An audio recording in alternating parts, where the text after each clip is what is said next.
Hey guys, welcome to Enrich Minds YouTube channel. I am Preksha Jain, back with class 11th biology.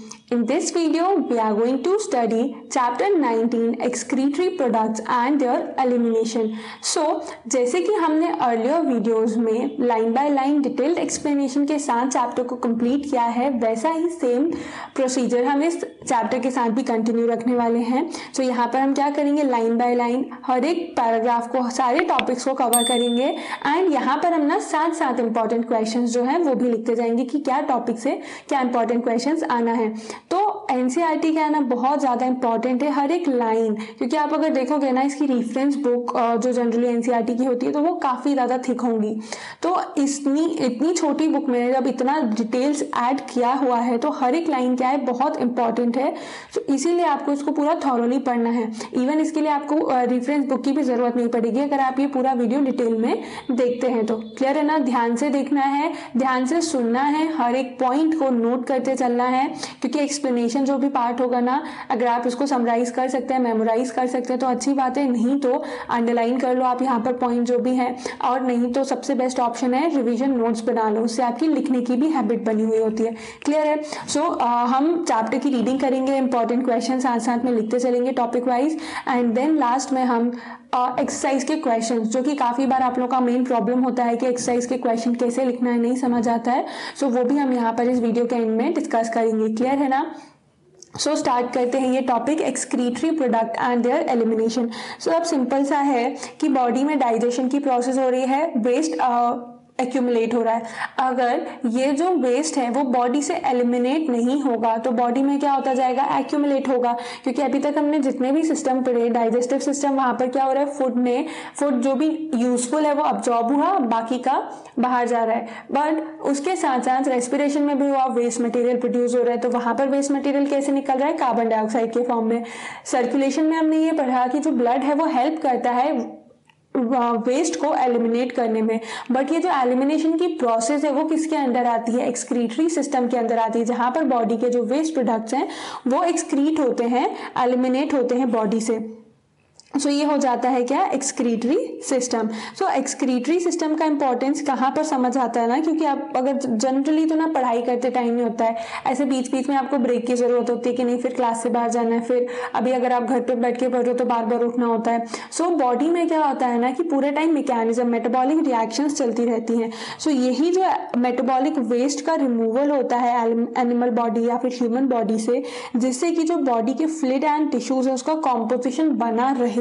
जरूरी क्यों है body में waste को eliminate करना, क्योंकि blood body fluid and tissue के fluid जो है उसका जो कॉम्पोजिशन है वो रेगुलेट होता रहे, इसीलिए एक्सक्रीशन इंपॉर्टेंट है. एंड ये जो वेस्ट प्रोडक्ट्स हैं ये क्या क्या इंक्लूडेड है इसमें, अमोनिया है, यूरिक एसिड है, यूरिया है, carbon dioxide and carbon like ions होते हैं. तो ये सारी जो डिटेल है कैसे एक्सक्रीटरी सिस्टम होता है, जैसे डिफरेंट एनिमल्स में हार्ट का इवोल्यूशन हुआ है वैसे ही एक्सक्रीटरी सिस्टम भी इवोल्यूट हुआ. तो ये हम देखते हैं. अब यहाँ चैप्टर को स्टार्ट करते हैं. Animals accumulate ammonia, urea, uric acid, carbon dioxide, water and ions like sodium, potassium and chlorine, phosphate, sulfate etc. either by metabolic activities or by other means like excess egestion. तो animals की body में accumulate हो जाते हैं different substance, जैसे कि ammonia हो सकता है, यूरिया हुआ, यूरिक एसिड है, कार्बन डाइऑक्साइड वेस्ट प्रोडक्ट हो जाए एक्यूमुलेट हो जाता है, वाटर, कुछ आयंस है जैसे कि sodium, potassium, chlorine, phosphate, sulphate, ये सब क्या है किसी मेटाबॉलिक एक्टिविटी के थ्रू या फिर ओवर ईटिंग से ही बॉडी में इंजेस्ट करते टाइम फूड सब्सटेंस में मिलके ये जो केमिकल्स हैं या फिर कंपाउंड्स हैं ये बॉडी में आ जाते हैं. These substances have to be removed totally or partially. अब ये जो substances है ना इनको या तो totally remove करना है और totally नहीं तो partially तो करना ही होता है. In this chapter you will learn the mechanism of elimination of these substance with the special emphasis on common nitrogenous waste. So इस chapter में क्या देखना है, जो elimination की mechanism है ये सारे जो सब्सटेंस है अमोनिया, यूरिया, यूरिक एसिड के एलिमिनेशन की जो मैकेनिज्म है वो देखना है हमें।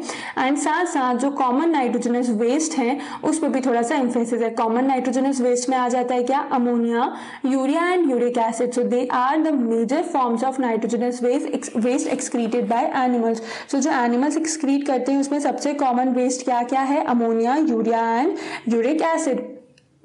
Ammonia is the most toxic form and require large amount of water.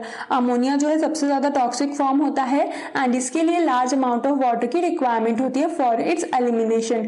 whereas uric acid being the less toxic can be removed with a minimum loss of water। and जो uric acid होता है सबसे कम toxic है and इसीलिए इसको remove करने के लिए वाटर बहुत ज्यादा अमाउंट में रिक्वायर्ड नहीं होता है। सो यहाँ पर एक क्वेश्चन आ जाता है, why aquatic animals are mostly ammonotelic. So ammonotelic से मतलब क्या है, अमोनोटेलिक से मतलब है कि ऐसे ऑर्गेनिजम्स जो कि वेस्ट प्रोडक्ट में अमोनिया सीक्रीट करते हैं और अमोनिया एक्सक्रीट करते हैं। सो अमोनिया एक्सक्रीट करने वाले ऑर्गेनिजम्स हो गए अमोनोटेलिक। अब अमोनोटेलिक में यहाँ पर क्लियरली लिखा है कि is the most toxic form, that is why it requires maximum amount of water. So इसको अब वाटर ज्यादा चाहिए है, तो एक्वाटिक एनिमल्स जो है उनके पास ही सबसे ज्यादा अमाउंट ऑफ वाटर है। दैट मीन्स कि aquatic animal lives in water and ammonia needs a large amount of water for its removal as it is the most toxic and to provide the large amount of water and to fulfill the need of water for the ammonia decomposition, aquatic animals are mostly toxic। And uric acid जो है ये किस में होता है, ये यहाँ हम नेक्स्ट पैराग्राफ में देखते हैं। The process of excreting ammonia is ammonotelism. Ammonia को एक्सक्रीट करने की जो प्रोसेस होती है उसको बोलते हैं ammonotelism. Many bony fishes, aquatic amphibians and aquatic insect are ammonotelic in nature. So ammonotelic nature में कौन से होते हैं, मोस्टली जो एक्वाटिक ऑर्गेनिजम्स हैं, because ammonia as it is readily soluble is generally excreted by diffusion across body parts or through gill surface as ammonium ions। and एक और reason जो है aquatic animals अमोनोटेलिक होते हैं बिकॉज अमोनिया जो है water में soluble होता है एंड उसके साथ साथ बॉडी से इजीली डिफ्यूज होकर एक्सक्रीट हो जाता है बॉडी की सरफेस से या फिर गिल्स की सरफेस से। दैट इज वाई अमोनिया क्या है, रेडिली सॉल्युबल होने की वजह से एक्वाटिक एनिमल्स जो होते हैं वो अमोनोटेलिक होते हैं एंड अमोनिया एक्सक्रीट करते हैं। Kidney do not play any significant role in its removal. And kidney का कोई भी रोल नहीं होता है अमोनिया के रिमूवल में। Terrestrial adaptation necessitate the production of lesser toxic nitrogenous waste like urea and uric acid for conservation of water. So जो terrestrial adaptation है उसमें क्या है, लेसर टॉक्सिक नाइट्रोजनस वेस्ट होना चाहिए जैसे कि यूरिया या फिर यूरिक एसिड, जिससे कि वाटर का कंजर्वेशन हो। बिकॉज अब एक्वाटिक एनिमल तो वाटर में रह रहे हैं तो उनको वाटर सप्लाई प्रॉपर मिल रहा है, बट जो टेरेस्ट्रियल एनिमल्स होते हैं या ह्यूमन बींग्स हैं उनको वाटर का कंजर्वेशन भी करना है। दैट इज वाई ऐसा वेस्ट प्रोडक्ट रिमूव होता है जो कि लेस टॉक्सिक हो। Mammals, many terrestrial amphibians and marine fishes mainly excrete urea and are called ureotelic. And जो मैमल्स होते हैं इसके अलावा टेरेस्ट्रियल एम्फीबियंस है, मेराइन फिश है, जैसे कि मेराइन फिशेज में क्या एक्सक्रीट करते हैं, यूरिया एक्सक्रीट करते हैं बिकॉज यहाँ पर वाटर की रिक्वायरमेंट होती है एंड मैमल्स और टेरेस्ट्रियल एम्फीबियंस को क्या है, सफिशिएंट अमाउंट ऑफ वाटर नहीं मिलता, वाटर कंजर्वेशन भी करना होता है। बट मेराइन फिशेज में अगर आप बोलोगे तो मेराइन फिशेज भी ओशंस में है और ओशनिक वाटर जो होता है वो सॉल्टी होता है एंड उस कंडीशन में अमोनिया को डिजोल्व होना एंड अमोनिया की जो सॉल्युबिलिटी है वो अफेक्ट होती है। दैट इज मेराइन फिशेज और also ureotelic. Ammonia produced by metabolism is converted into urea in the liver of these animals and released into the blood which is filtered and excreted out by the kidney. So ammonia जो produce होता है ना इन सारे organism में metabolism की process के through, तो वो कन्वर्ट होता है यूरिया में एंड यूरिया में जो कन्वर्जन हो रहा है वो कहाँ पर होता है, लिवर में होता है। So there is a question, conversion of ammonia into urea takes place in, so answer will be liver. And इसकी जो साइकिल होती है ना conversion of ammonia into urea, it is called as ornithine cycle.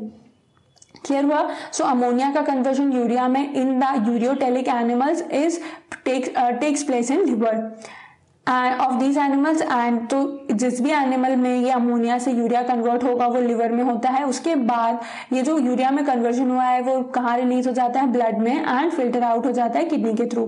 Some amount of urea may be retained in the kidney matrix of some of these animals to maintain a desired osmolarity, and कुछ amount of जो urea है वो kidney matrix में भी रह जाता है, and सिर्फ उतना ही अमाउंट होता है अगर हेल्दी कंडीशन है कि जिससे कि ऑस्मोलैरिटी जो है वो मेंटेन रहे। Reptiles, birds and snails and insects excrete nitrogenous waste as uric acid in the form of pellet or paste with a maximum loss of water and are called uricotelic। तो जो reptiles हैं, birds हैं, land snails हैं and insect होते हैं वो क्या secrete करते हैं, uric acid as a nitrogenous waste secrete करते हैं, एंड जो कि पैलेट्स के फॉर्म में होता है या फिर पेस्ट के फॉर्म में होता है जिससे कि वाटर का मिनिमम लॉस हो, एंड इसीलिए इनको बोलते हैं यूरिक एसिड सीक्रीट करते हैं, that is why they are called as a uricotelic animals. अब बर्ड्स क्या है, एयर में है, वहां पर एटमॉस्फेयर और एयर में इतनी हाइट पे कहाँ पर वाटर मिलना पॉसिबल है, दैट इज वाई वाटर का लॉस ना हो, इसलिए जो वेस्ट प्रोडक्ट है वही मॉडिफाई हो जाता है यूरिकोटैलिक। एंड साथ साथ जो लिवर एंड लैंड स्नेल होते हैं ये भी ड्राई कंडीशन है, डिजर्ट्स में रहते हैं काफ़ी, तो वहाँ पर भी वाटर जो है कम अमाउंट में प्रेजेंट होता है, that is why to minimise the loss of water they excrete nitrogenous waste in the form of uric acid. Clear हुआ। एंड यहाँ पर एक जो चीज़ आई थी ना कि एम्फीबियंस जो होते हैं ना वो यूरियोटेलिक हैं, but amphibian for example frog in its tadpole stage is a monotelic and in its adult stage it is uriotelic, क्योंकि tadpole जो है वो वाटर में ही होता है, aquatic form है, that is why वो वहाँ पर monotelic होता है। A survey of animal kingdom present a variety of excretory structure of most of the invertebrates. These structures are simple tubular forms whereas vertebrates have complex tubular organs called kidney। So एक सर्वे हुआ है animal kingdom जो में animals present होते हैं उनमें क्या variety of excretory structures होते हैं। सो जो मोस्ट इन्वर्टिब्रेट्स होते हैं ना उनमें ये सारे जो स्ट्रक्चर एक्सक्रीटरी स्ट्रक्चर वो क्या है, सिंपल ट्यूबुलर फॉर्म होता है, जबकि जो वर्टिब्रेट्स होते हैं उनमें कॉम्प्लेक्स ट्यूबुलर ऑर्गन जिनको बोलते हैं किडनी वो प्रेजेंट होती हैं। सो यहाँ पे दो चीजें तो क्लियर हो गई कि जो लोअर इन्वर्टिब्रेट्स है उसमें एक्सक्रीटरी ऑर्गन क्या है, सिंपल ट्यूबुलर फॉर्म्स, एंड जो कॉम्प्लेक्स ट्यूबुलर ऑर्गन्स हैं जैसे कि किडनी ये प्रेजेंट होती हैं एनिमल्स में। Some of these structures are mentioned here and कुछ स्ट्रक्चर्स जो हैं वो यहाँ पर भी मेंशन है। प्रोटोनेफ्रिडिया और flame cells are the excretory structure in platyhelminthes, Rotifers, some annelids and the cephalochordate amphioxus। तो प्रोटोनेफ्रिडिया या फिर फ्लेम सेल्स भी होते हैं, ये किसमें प्रेजेंट होते हैं, ये प्लेटिहेल्मिन्थीज के एक्सक्रीटरी ऑर्गन्स हैं। इसके अलावा रोटीपर्स, कुछ एनालिड्स जो हैं या फिर सिफेलोकॉर्डेट एम्फियोक्सियस, इनमें भी प्रोटोनेफ्रिडिया या फिर फ्लेम सेल्स जो हैं वो प्रेजेंट होते हैं। किस फॉर्म में प्रेजेंट होते हैं, एक्सक्रीटरी ऑर्गन्स होते हैं, and these are generally specialised excretory cell that in the simplest fresh water invertebrates like, and flame cells जो है वो किडनी की तरह फंक्शन करते हैं, दैट मीन्स कि वेस्ट को रिमूव करने में हेल्प करते हैं। देन उसके बाद आते हैं protonephridia are primarily concern with ionic and fluid volume regulation, that is osmoregulation. So protonephridia excretion में तो हेल्प कर रहे हैं बट साथ साथ इसका मेन फंक्शन कहाँ पर होता है, ऑस्मो रेगुलेशन में होता है, दैट मीन्स कि आयनिक एंड फ्लूइड वॉल्यूम को मेंटेन करना होता है। Nephridia are the tubular excretory structure of earthworm and other annelids. Earthworm में या फिर जो दूसरे एनालिड्स होते हैं उनमें नेफ्रिडिया जो ट्यूबुलर एक्सक्रीटरी स्ट्रक्चर है वो एक्सक्रीटरी ऑर्गन होता है। Nephridia help to remove nitrogenous waste and maintain a fluid and ionic balance. Nephridia excretion में हेल्प कर रहा है, बॉडी वेस्ट को रिमूव करने में, एंड साथ साथ फ्लूइड एंड आयनिक बैलेंस को मेंटेन करने में भी हेल्प करते हैं। Then malpighian tubules are the excretory structure of most of the insect, and malpighian tubules जो होते हैं वो मोस्टली इंसेक्ट का एक्सक्रीटरी ऑर्गन है। एंड इंसेक्ट में कॉकरोचेस भी इंक्लूड होते हैं। Malpighian tubules help in the removal of nitrogenous waste and osmoregulation. Same यहाँ पर है कि मालपीजियन ट्यूब्यूल का फंक्शन भी क्या है, बाकी सारी एक्सक्रीटरी ऑर्गन के जैसा ही है, नाइट्रोजनस वेस्ट को रिमूव करना है एंड ऑस्मोरेगुलेशन करना है, दैट मीन्स की फ्लूइड एंड आयनिक बैलेंस को मेंटेन करना है।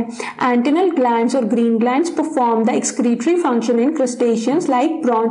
एंड एंटेनल ग्लैंड या फिर जो ग्रीन ग्लैंड्स होते हैं वो क्रस्टेशियंस एंड जो प्रॉन्स होते हैं, क्रस्टेशियंस जैसे कि प्रॉन्स है, उनमें एक्सक्रीटरी फंक्शंस फॉर्म करते हैं। क्लियर हुआ? सो यहाँ पर कितने टाइप के ऑर्गन हो गए, प्रोटोनेफ्रिडिया, फ्लेम सेल्स जो कि फ्लैटवर्म एनालिड्स एंड कुछ एनालिड्स में होते हैं, सेफेलोकॉर्डेट्स में होते हैं, देन नेफ्रिडिया जो है अर्थवर्म में mainly, and some other annelids also, malpighian tubule, insect including cockroach. Then उसके बाद आते हैं एंटेनल ग्लैंड या फिर ग्रीन ग्लैंड जो कि क्रस्टेशियंस जैसे कि प्रॉन होते हैं उनमें एक्सक्रीटरी फंक्शन परफॉर्म करते हैं। क्लियर हुआ?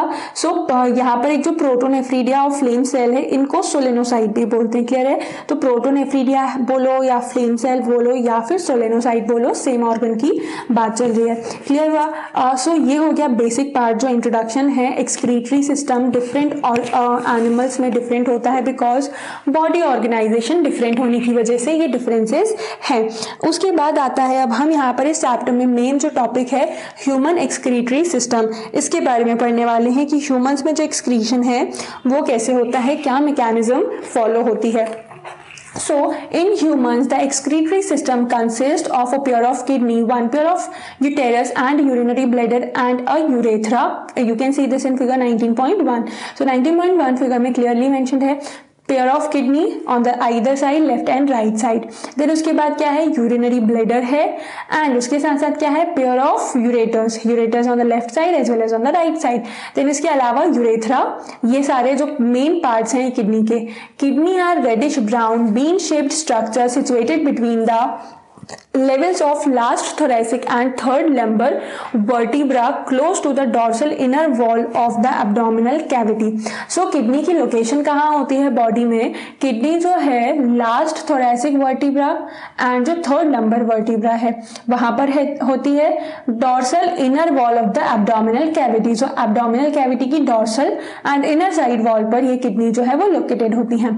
Each kidney of adult human measures 10 to 12 centimetre in length, 5 to 7 centimeter in width and 2 to 3 centimeter in thickness with an average weight of 120 to 170 ग्राम। सो हर एक kidney जो है human adult human में उसका dimension दिया हुआ है कि लेंथ में होती है 10 से लेके 12 सेंटीमीटर तक, विड्थ उसकी होती है 5 to 7 सेंटीमीटर, एंड जो थिकनेस हो गई ना वो कितनी हो गई 2 से लेके 3 सेंटीमीटर तक, and average weight of 120 to 170 ग्राम। सो एक किडनी का एवरेज वेट कितना हो सकता है 120 से लेके 170 ग्राम तक।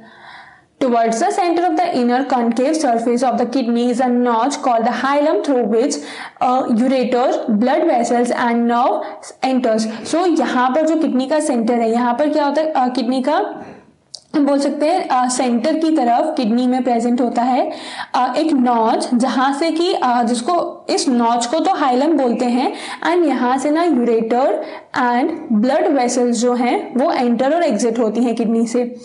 Inner to the hilum is a broad funnel-shaped space called renal pelvis with projections called chelicles. So यहाँ पर ये हाइलम के बाद ये जो फनल शेप्ड स्ट्रक्चर है इसको क्या बोलते हैं, पेल्विस होता है। ये फनल शेप्ड स्ट्रक्चर जो दिख रहा है ना सेम होता है यहाँ पर भी किडनी में, इसको बोलते हैं पेल्विस। एंड पेल्विस में क्या होते हैं, प्रोजेक्शंस होते हैं, जिन प्रोजेक्शंस को बोलते हैं क्लाइसिस। तो ये यहाँ पर आपको ये जो प्रोजेक्शंस दिख रहे हैं ना वो हो गए क्या, कैलाइसिस। The outer layer of kidney is a tough capsule. Inside the kidney there are two zones, an outer zone cortex and an inner medulla. So इसके बाद जो पेल्विस रीजन है उसके बाद क्या आ जाता है कि किडनी दो पार्ट्स में डिवाइड हो जाती है, दो जोन्स में, जिसमें कि आउटर जो जोन है वो होती है कॉर्टेक्स एंड इनर जोन होती है क्या, मेडुला। सो ये आउटर पार्ट है वो हो गया क्या, कॉर्टेक्स, एंड इनर पार्ट जो रहेगा वो होता है medulla. The medulla is divided into few conical masses, medullary pyramids projecting into the calyces, singular is calyx. तो ये जो मेडुला है ना वो डिवाइड होता है कुछ मेडुलरी पिरामिड्स में, एंड ये जो मेडुलरी पिरामिड्स होते हैं ये कहाँ प्रोजेक्ट करते हैं, ये कैलाइसिस जो प्रोजेक्शंस निकली हुई है ना पेल्विस से उसमें जाके ये अटैच्ड होते हैं। The cortex extend in between the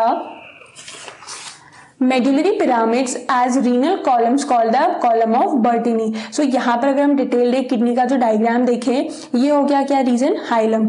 ये पूरा जो रीजन है ये क्या है, हाइलम है। तो ये नॉच काइंड ऑफ है, यहाँ से ब्लड वेसल्स हैं जो renal artery, renal vein and renal ureter जो है यहाँ से एंटर कर रहे हैं और एग्जिट करते हैं। फिर उसके बाद जो फनल शेप्ड स्ट्रक्चर है वो क्या हो गया, रीनल पेल्विस हो गया। इसके बाद जो रीनल पेल्विस है वो एंड हो रहा है कहाँ, नॉचेस के फॉर्म में। तो ये नॉचेस क्या हो गई, कैलिक्स और कैलाइसिस। सो ये है क्या, कैलिक्स। देन किडनी जो है वो दो जोन्स में डिवाइड होती है, आउटर जोन जिसे बोलते हैं कॉर्टेक्स एंड इनर जोन जो है वो क्या है, मेडुला होती है। तो मेडुला में भी मेडुलरी पिरामिड्स होते हैं, जो बंडल फॉर्म हो जाता है उनको बोलते हैं क्या, मेडुलरी पिरामिड्स। एंड ये जो मेडुलरी पिरामिड्स होते हैं ना ये कहाँ से अटैच्ड होते हैं, कैलिक्स और कैलाइसिस से अटैच्ड होते हैं। देन अब ये जो मेडुलरी पिरामिड्स हुए ना इनके बीच में एम्प्टी कॉलम्स होते हैं, रीनल कॉलम्स बोलते हैं। एंड जो स्पेस है वो क्या हो गई, column of Bertini. Each kidney has nearly 1 million complex tubular structure called nephron. So हर एक जो किडनी होगी ना उसमें 1 million complex tubular structure हो सकते हैं nephron. And complex structure actual में होता है, अभी हम आगे बुक में इसका फर्दर डायग्राम जब देखेंगे या फिर आप यहाँ पर देखो। सो ये कॉम्प्लेक्स स्ट्रक्चर है एंड वो भी एक किडनी में कितना होता है, 120 या 170 ग्राम की किडनी में 1 मिलियन नेफ्रॉन्स प्रेजेंट होते हैं, which are the functional unit, तो जो कि किडनी की फंक्शनल यूनिट होते हैं। Each nephron has 2 parts, the glomerulus and the renal tubule. And हर एक जो नेफ्रॉन होता है ना उसमें मेनली 2 पार्ट्स होते हैं, एक होता है ग्लोमेरुलस एंड दूसरा होता है the renal tubule. Glomerulus is a tuft of capillaries formed by the efferent arterioles, a fine branch of renal artery. So glomerulus क्या है, ये हो गया ग्लोमेरुलस, टफ्ट है कैपिलरीज का एंड क्या बनाता है, किससे फॉर्म हुआ है, एफरेंट एट्रियोल्स जो होते हैं उनसे फॉर्म हुआ है ये टफ्ट, एंड इसको बोलते हैं क्या, glomerulus. Blood from the glomerulus is carried away by the efferent atrioles and फिर glomerulus से blood कहाँ जाता है, efferent atrioles के थ्रू फर्दर ये पास होता है नेफ्रॉन में। The renal tubule begins with a double walled cup like structure called the Bowman's capsule and ये जो renal tubules होती हैं वो कहाँ से बिगन होती है, तो 2 पार्ट हैं, glomerulus है जिसमें कि efferent and efferent atrioles आते हैं एंड दूसरा होता है renal tube। So renal tube start कहाँ से होती है, glomerulus से होती है जो कि एक वोमन्स कैप्सूल से होती है जो कि एक कप शेप्ड स्ट्रक्चर होता है। The renal tubule begins with a double walled cup-like structure called the Bowman's capsule, which encloses the glomerulus. So जो क्या कर रहा है Bowman's capsule को, Bowman's capsule जो है वो glomerulus को enclose करता है। Glomerulus along with Bowman's capsule is called the Malpighian body or the renal capsules. And ये जो Bowman's capsule and glomerulus combine होते हैं, जब glomerulus इस Bowman's capsule के अंदर आ जाता है तो ये क्या बन जाता है, Malpighian body या फिर renal capsules. And then the tubule continues further to form a highly coiled network, proximal convoluted tubule PCT। तो ये जो ट्यूब्यूल है वो फर्दर जब आगे बढ़ती है हाईली कॉइल हो जाती है एंड वहां पर क्या बोलते हैं इसको, प्रॉक्सिमल कॉन्वोल्यूटेड ट्यूब्यूल। तो ये हाईली कॉइल फॉर्म हो गया, ये हो गया प्रॉक्सिमल कॉन्वोल्यूटेड ट्यूब्यूल। तो यहाँ तक का हम स्ट्रक्चर देखें, एफरेंट एट्रियोल है, एफरेंट एट्रियोल में क्या हुआ, आके ये क्लम्प का फॉर्मेशन हुआ जिसको बोल दिया ग्लोमेरुलस। ग्लोमेरुलस फिर फर्दर जब आगे बढ़ा तो कहाँ से निकल रहा है, एफरेंट एट्रियोल से। रीनल ट्यूब्यूल जो स्टार्टिंग में कप शेप्ड स्ट्रक्चर बनाती है जो कि डबल वॉल्ड होता है, that is called as Bowman capsule. And Bowman's capsule जो है एक्सटेंड होता है हाईली कॉइल्ड नेटवर्क के फॉर्म में जिसको बोलते हैं proximal convoluted tubule. A hairpin shaped Henle's loop is the next part of the tubule which has descending and an ascending limb. Then उसके बाद जो hairpin shape का ये हो गया, hairpin shape का Henle's loop जो कि 2 होते हैं, नीचे जा रहा है तो डिसेंडिंग, ऊपर जा रहा है तो असेंडिंग। सो हेयरपिन शेप्ड हेनलेज लूप होता है वो इस ट्यूब्यूल का नेक्स्ट पार्ट है which has descending and ascending limb. तो उसमें 2 लिम्ब्स हैं तो एक हो जाएगा डिसेंडिंग एंड दूसरा है ascending. The ascending limb continues as another highly coiled tubular region called distal convoluted tubule. तो जो डिसेंडिंग लिम्ब होता है ना वो कंटिन्यू होता है, ग्रोथ उसकी कंटिन्यू, मतलब उसकी लेंथ कंटिन्यू रहती है, जैसे ही जो हाईली कॉइल्ड ट्यूबुलर रीजन जिसको बोलते हैं डिस्टल कॉन्वोल्यूटेड ट्यूब्यूल, वहां तक ये एक्सटेंडेड होता है। सो ये हेनलेस लूप कहाँ से है, proximal convoluted tube highly coiled है, उसके बाद स्टार्ट होता है descending limb of Henle's loop, फिर आएगा ascending limb of Henle's loop, again फिर ये जो रीनल ट्यूब है ये कॉइल होने लगेगी, एंड फिर वहां पर क्या आता है, डिस्टल कॉन्वोल्यूटेड ट्यूब्यूल। तो the DCT of many nephrons when the straight tube called collecting duct, many of which converge and open into the renal pelvis through medullary.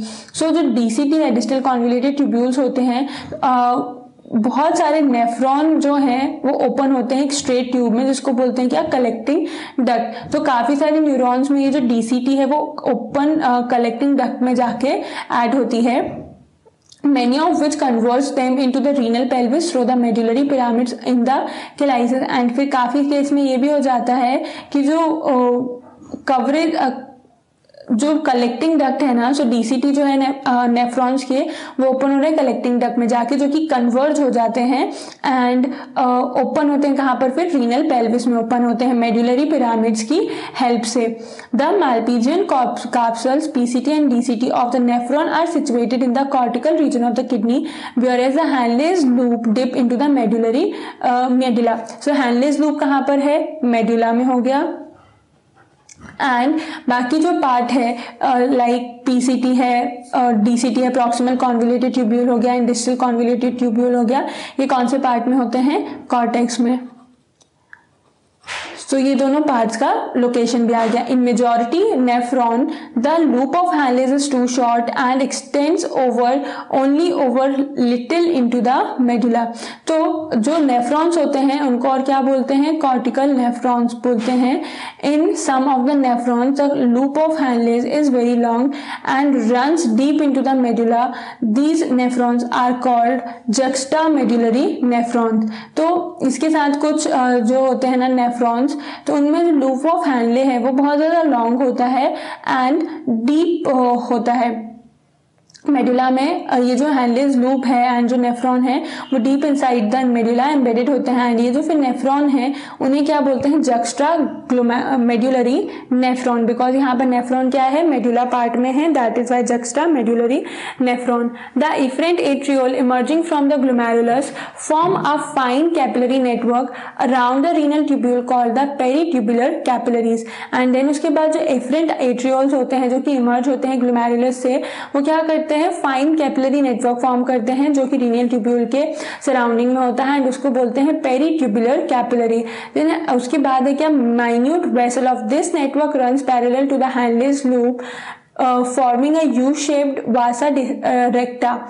Vasa recta is absent or highly reduced in cortical nephrons. And then उसके बाद vasa recta है जो कि absent है और या फिर highly reduce होता है कॉर्टिकल नेफ्रॉन्स में। तो सिंपल हो गया कि जो डिफरेंट एट्रियोल्स हैं वो इमर्ज होते हैं कहाँ से, ग्लोमेरुलस से, एंड फाइन कैपिलरी नेटवर्क होता है उसके सराउंडिंग में and that around the renal tubule, and उसको क्या बोलते हैं, पेरीट्यूबुलर कैपिलरी बोलते हैं। सो उसके बाद क्या हुआ कि जो माइन्यूट वेसल्स होते हैं नेटवर्क के, वो क्या है, पैरेलल रन करते हैं हेनलीज लूप से, एंड क्या करते हैं, यू शेप्ड वासा रेक्टा फॉर्म करते हैं, एंड वासा रेक्टा जो है वो एब्सेंट होता है या फिर हाईली रिड्यूस हो जाता है कॉर्टिकल नेफ्रॉन्स में। ये हुआ क्या, ह्यूमन किडनी के क्या पार्ट्स हैं, किडनी, यूरेटा, यूरेटर्स, यूरेथ्रा, तो ये सारे पार्ट हैं किडनी के। एंड किडनी में भी जो नेफ्रॉन उसकी यूनिट है, सो किडनी की नेफ्रॉन यूनिट के भी सेवरल पार्ट्स होते हैं, वोमेंस कैप्सूल, ग्लोमेरुलस, जो कि सबसे इंपॉर्टेंट पार्ट है, एंड इनके जो फंक्शन है ना वो फर्दर टॉपिक्स में हमें देखना है। क्लियर हुआ। सो ये टॉपिक के बाद अब हम आ जाते हैं यूरिन फॉर्मेशन पे, टॉपिक पे। एंड यूरिन फॉर्मेशन से पहले यहाँ जो माल्पीजियन बॉडी है या फिर रीनल कैप्सूल, इसका डायग्राम देखो कि ये एफरेंट एट्रियोल है, एफरेंट एट्रियोल से ब्लड आया एंड इफरेंट एट्रियोल से ब्लड पास हो जाता है, एंड ये क्या है, वुमेन्स कैप्सूल है जो ब्लू कलर्ड है, एंड ये एंड हो रहा है प्रॉक्सिमल कॉन्वोल्यूटेड ट्यूब्यूल पे। जैसे आप यहाँ देखोगे कि ग्लोमेरुलस है जो एंड आके कहाँ होता है, प्रॉक्सिमल कॉन्वोल्यूटेड ट्यूब्यूल पे। Urine formation involves three main processes, namely glomerular filtration, reabsorption, and secretion that takes place in different parts of the nephron. So urine formation की जो प्रोसेस है वो 3 स्टेप्स में कंप्लीट होती है, जिसमें फर्स्ट होता है ग्लोमेरुलर फिल्ट्रेशन, ग्लोमेरुलस में फिल्ट्रेशन हो रहा है, देन उसके बाद होता है रीअब्जॉर्प्शन एंड सीक्रीशन. सो ये जो तीनों स्टेप्स होते हैं ना, ये नेफ्रॉन के डिफरेंट पार्ट्स में कंप्लीट होते हैं, बिकॉज नेफ्रॉन के आप इतने सारे पार्ट्स देख रहे हो, वोमेंस कैप्सूल, ग्लोमेरुलस. तो दो जो पार्ट्स हो गए मेनली, ग्लोमेरुलस होता है, एक रीनल ट्यूब्यूल होता है. सो ये हो गया ग्लोमेरुलस, एफरेंट एंड इफरेंट एट्रियोल्स होता है. बाकी के सारे जो पार्ट्स हैं ग्लोमेरुलस वोमेंस कैप्सूल जो कि एक्सटेंड हो रहा है एंड बन रहा है क्या, proximal convoluted tubule. Again extend होने के बाद ये बन रहा है हेनलेस लूप एंड उसमें भी 2 पार्ट्स हो गए, descending and ascending. And then आता है डिस्टेंट कॉन्वोल्यूटेड ट्यूब्यूल और लास्ट वन है कलेक्टिंग डक्ट. तो ये जो डिफरेंट पार्ट्स हैं यहाँ पर ये 3 स्टेप्स कंप्लीट होती हैं. The first step in the urine formation is the filtration of blood. So सबसे फर्स्ट स्टेप जो होती है ना यूरिन फॉर्मेशन की, जो कि ग्लोमेरुलर फिल्ट्रेशन है, उसमें क्या होता है, ब्लड का फिल्ट्रेशन होता है. So there is a question कि ग्लोमेरुलर फिल्ट्रेशन में किस चीज का फिल्ट्रेशन हो रहा है, तो आंसर विल बी ब्लड का फिल्ट्रेशन हो रहा है. या फिर ब्लड का फिल्ट्रेशन जो यूरिन फॉर्मेशन की फर्स्ट स्टेप है वो कहां पर होता है, तो it takes place in the glomerulus which is carried out by the glomerulus and is called glomerular filtration. तो ये इसको ग्लोमेरुलर फिल्ट्रेशन बोलने का रीजन भी क्या है, क्योंकि ये ग्लोमेरुलस में हो रहा है. On an average 1100 to 1200 ml of blood is filtered by kidneys per minute, which constitute roughly 1/5 of the blood pumped out by each ventricles of the heart in a minute. So ये जो step filtration हो रहा है ना, तो around 1100 से लेके 1200 millilitre जो ब्लड है वो 1 मिनट में किडनी फिल्टर कर देती है, जो कि टोटल ब्लड पंप आउट होता है ना 1 मिनट में वेंट्रिकल से, उसका 1/5 पार्ट जो है वो किडनी 1 मिनट में फिल्टर आउट कर देती है.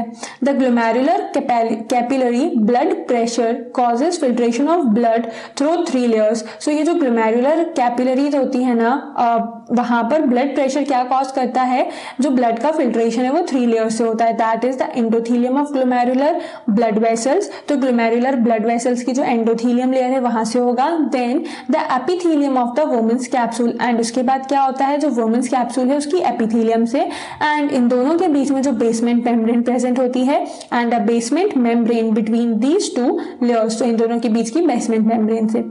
The epithelial cell of Bowman's capsule called podocytes are arranged in an intricate manner so as to leave some minute space called filtration slit और स्लिट पोर्स. सो जो epithelial sales होती है woman capsule की, उनको क्या बोलते हैं, podocytes बोलते हैं. एंड ये जो पोडोसाइट्स होते हैं ये इंट्रिकेट मैनर में अरेंज्ड होते हैं, जिससे कि कुछ स्पेस जो है वो रहे प्रेजेंट, एंड जो स्पेस रहती है कुछ, उसको बोलते हैं फिल्ट्रेशन स्लिट्स या फिर slit pores. Blood is filtered so finally through these membranes that almost all the constituents of the plasma except the proteins passes into the lumen and lumen of the woman's capsule. Therefore, it is considered as process of ultrafiltration. So blood जो filter होता है ना, सो इतना fine membrane से filter होता है कि blood में जो भी कंस्टिट्यूएंट्स हैं, जो सारे कंस्टिट्यूएंट्स जो होते हैं प्लाज्मा के एक्सेप्ट जो प्रोटीन, क्योंकि प्रोटीन का साइज कंपैरेटिवली लार्जर होता है, वो पास हो जाते हैं वुमेन्स कैप्सूल की ल्यूमेन में. Therefore it is considered as a process of ultrafiltration. So ये अल्ट्राफिल्ट्रेशन क्यों, बिकॉज यहाँ की मेम्ब्रेन बहुत फाइन है एंड ब्लड फिल्टर बहुत फाइनली होता है.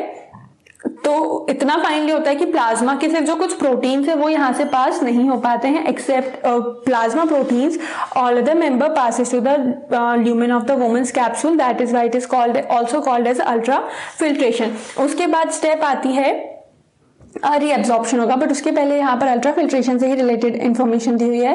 The amount of the filtrate formed by the kidneys पर minute is called glomerular filtration rate और GFR. सो जो फिल्ट्रेट का अमाउंट होता है किडनी पर मिनट प्रोड्यूस कर रही है वो होता है ग्लोमेरुलर फिल्ट्रेशन रेट, बिकॉज यहाँ पर फिल्ट्रेशन जो है वो ग्लोमेरुलस में हो रहा है, इसीलिए इसको नेम दिया हुआ है glomerular filtration rate. So GFR is a healthy in a healthy individual is approximately 125 millilitre पर minute. Minute, that is 180 litres per day. So GFR एक हेल्दी इंडिविजुअल में कितना होता है, पर मिनट 120 ml फिल्ट्रेशन रेट होता है। सो ये ओवरऑल डे का अगर काउंट करते हैं तो वो हो जाता है 180 litres. The kidney have built in mechanism for the regulation of glomerular filtration rate. So kidney में क्या होती है, बिल्ट इन मैकेनिज्म होती है जिससे कि ग्लोमेरुलर रेट को रेगुलेट किया जा सकता है। One such efficient mechanism is carried out by the juxta glomerular apparatus और JGA।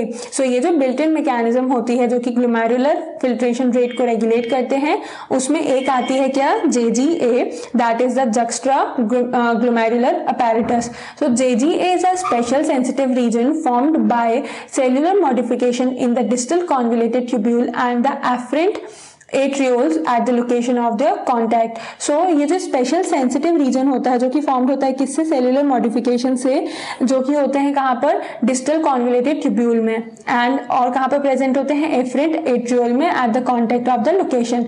So a fall in GFR can activate the JG cells to release renin which can stimulate the glomerular blood flow and thereby the GFR back to normal. तो यहाँ पर ये जो juxta glomerular apparatus जो है वो work कैसे करते हैं कि जब भी ना सेंसिटिव है ये रीजन एंड फॉर्म किससे हो रहा है, डिस्टल कॉन्वोल्यूटेड ट्यूब्यूल से एंड जो एफरेंट एट्रियोल से, उससे।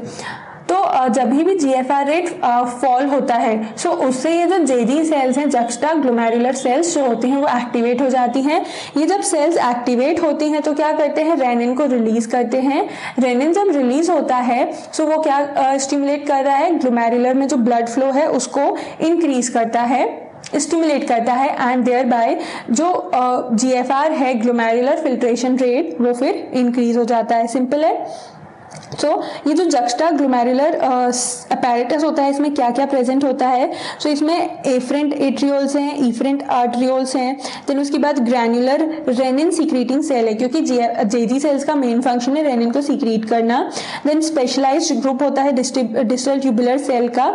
सो ये सब कंबाइनली मिलके रेट ऑफ ग्लोमेरुलर फिल्ट्रेशन को इंक्रीज करने में हेल्प करते हैं। एंड जनरली जो JG अपैरेटस है ना वो लोकेशन होता है किसका, रेनिन सीक्रेटिंग सेल का, क्योंकि यहाँ पर रेनिन सबसे ज्यादा इंपॉर्टेंट रोल प्ले कर रहे हैं। A comparison of the volume of filtrate formed per day 180 liter per day with that of the urine released 1.5 liter suggests that nearly 99% of the filtrate has to be reabsorbed by the renal tubules. So एक comparison अगर देखें कि ये जो glomerulus है वो one day में 180 litre तक फिल्ट्रेशन कर रहा है क्योंकि ग्लोमेरुलर फिल्ट्रेशन रेट है कितना, 180 लीटर पर डे।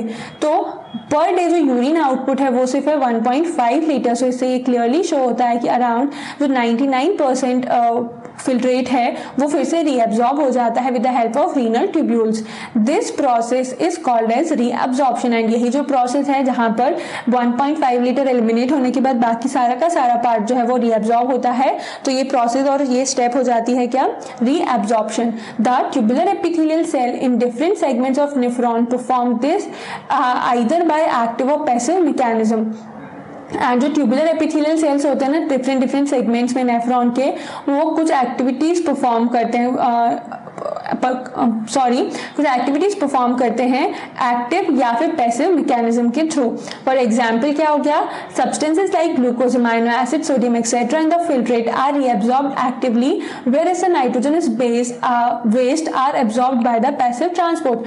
So ये जो रीअब्जॉर्प्शन की प्रोसेस है इसमें सिंपली क्या हो रहा है कि जो फिल्ट्रेट है वो रीअब्सॉर्ब हो रहा है। सो ये रीअब्जॉर्प्शन की जो प्रोसेस है ना वो या तो एक्टिव ट्रांसपोर्ट से हो सकती है या फिर पैसिव ट्रांसपोर्ट से हो सकती है। सो कुछ कंपोनेंट्स है जैसे कि glucose, amino acid and sodium ions जो हैं वो एक्टिवली रीअब्सॉर्ब हो जाएंगे, जबकि जो नाइट्रोजनस वेस्ट हैं वो पैसिव ट्रांसपोर्ट से एब्जॉर्ब होंगे।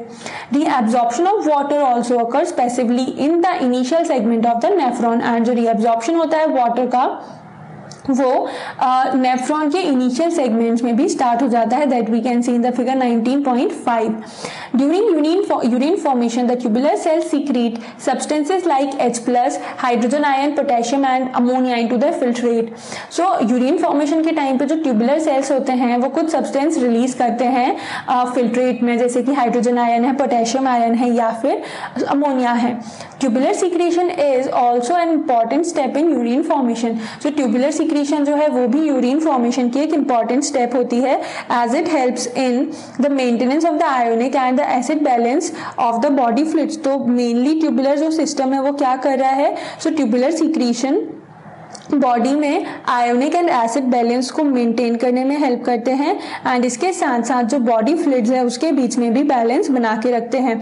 सो the question here will be, what is the role of tubular secretion in maintaining acid base and ionic balance in the body fluid. So एक simple question तो हो जाएगा कि tubular secretion का important role क्या है, तो वो है ionic and acid base balance में को मेंटेन कर रहा है। बट ये कैसे हो रहा है, तो जो ट्यूबुलर सेल्स है वो क्या प्रोड्यूस करते हैं, अमोनिया, पोटेशियम, हाइड्रोजन आयन, जो कि फिल्ट्रेट में रिलीज होता है फॉर्मेशन ऑफ यूरिन के टाइम पे। सो ट्यूबुलर सीक्रेशन काहे में असिस्ट करते हैं, ionic and acid balance maintain करने में बॉडी में, एंड नेसेसरी स्टेप होते हैं। तो यहाँ पर क्या आता है ना कि जो प्रॉक्सिमल कॉन्वोल्यूटेड ट्यूब्यूल है वो हेल्प करती है इस पूरी प्रोसेस में, that is the selective secretion of ammonia, hydrogen ion and the potassium ions into the filtrate. And जो डीसीटी होती है ना, डिस्टल कॉन्वोल्यूटेड ट्यूब्यूल, तो वो भी एबल होती है सिलेक्टिवली सीक्रेट करने के लिए potassium ion, hydrogen ion and ammonia को for the maintenance of the sodium potassium balance pH in the blood. So simply यहाँ पर क्या हो गया,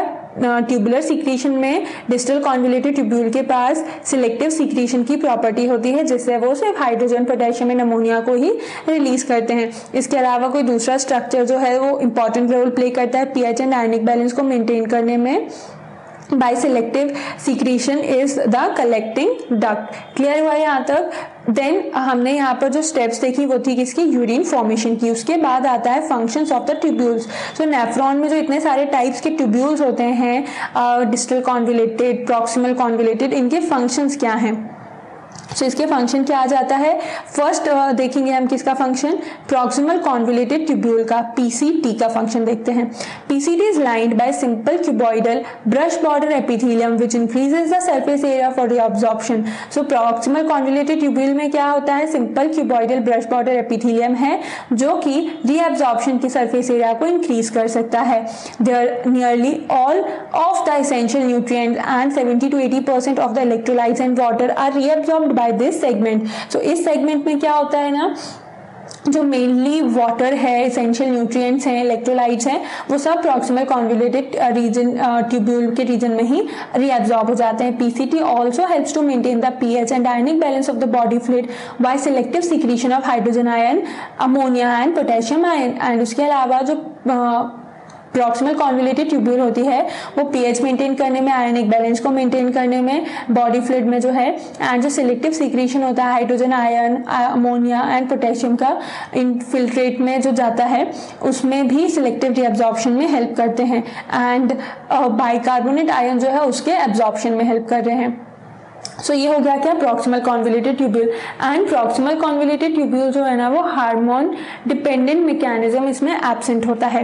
उसके बाद आता है क्या, हेनलेज लूप। तो reabsorption is minimum in its ascending limb, however this plays an significant role in the maintenance of high osmolarity of medullary interstitial fluid. So reabsorption minimum कहाँ पर होता है, असेंडिंग लिम्ब में होता है, एंड ये जो रीजन होता है ना वो इंपॉर्टेंट रोल प्ले करता है मेंटेन करने में। हाई ऑस्मोलर जो मेडुलरी इंटरस्टिशियल फ्लूइड होता है उसमें हाई ऑस्मोलैरिटी मेंटेन करने के लिए कौन रिस्पॉन्सिबल है, Henle's loop.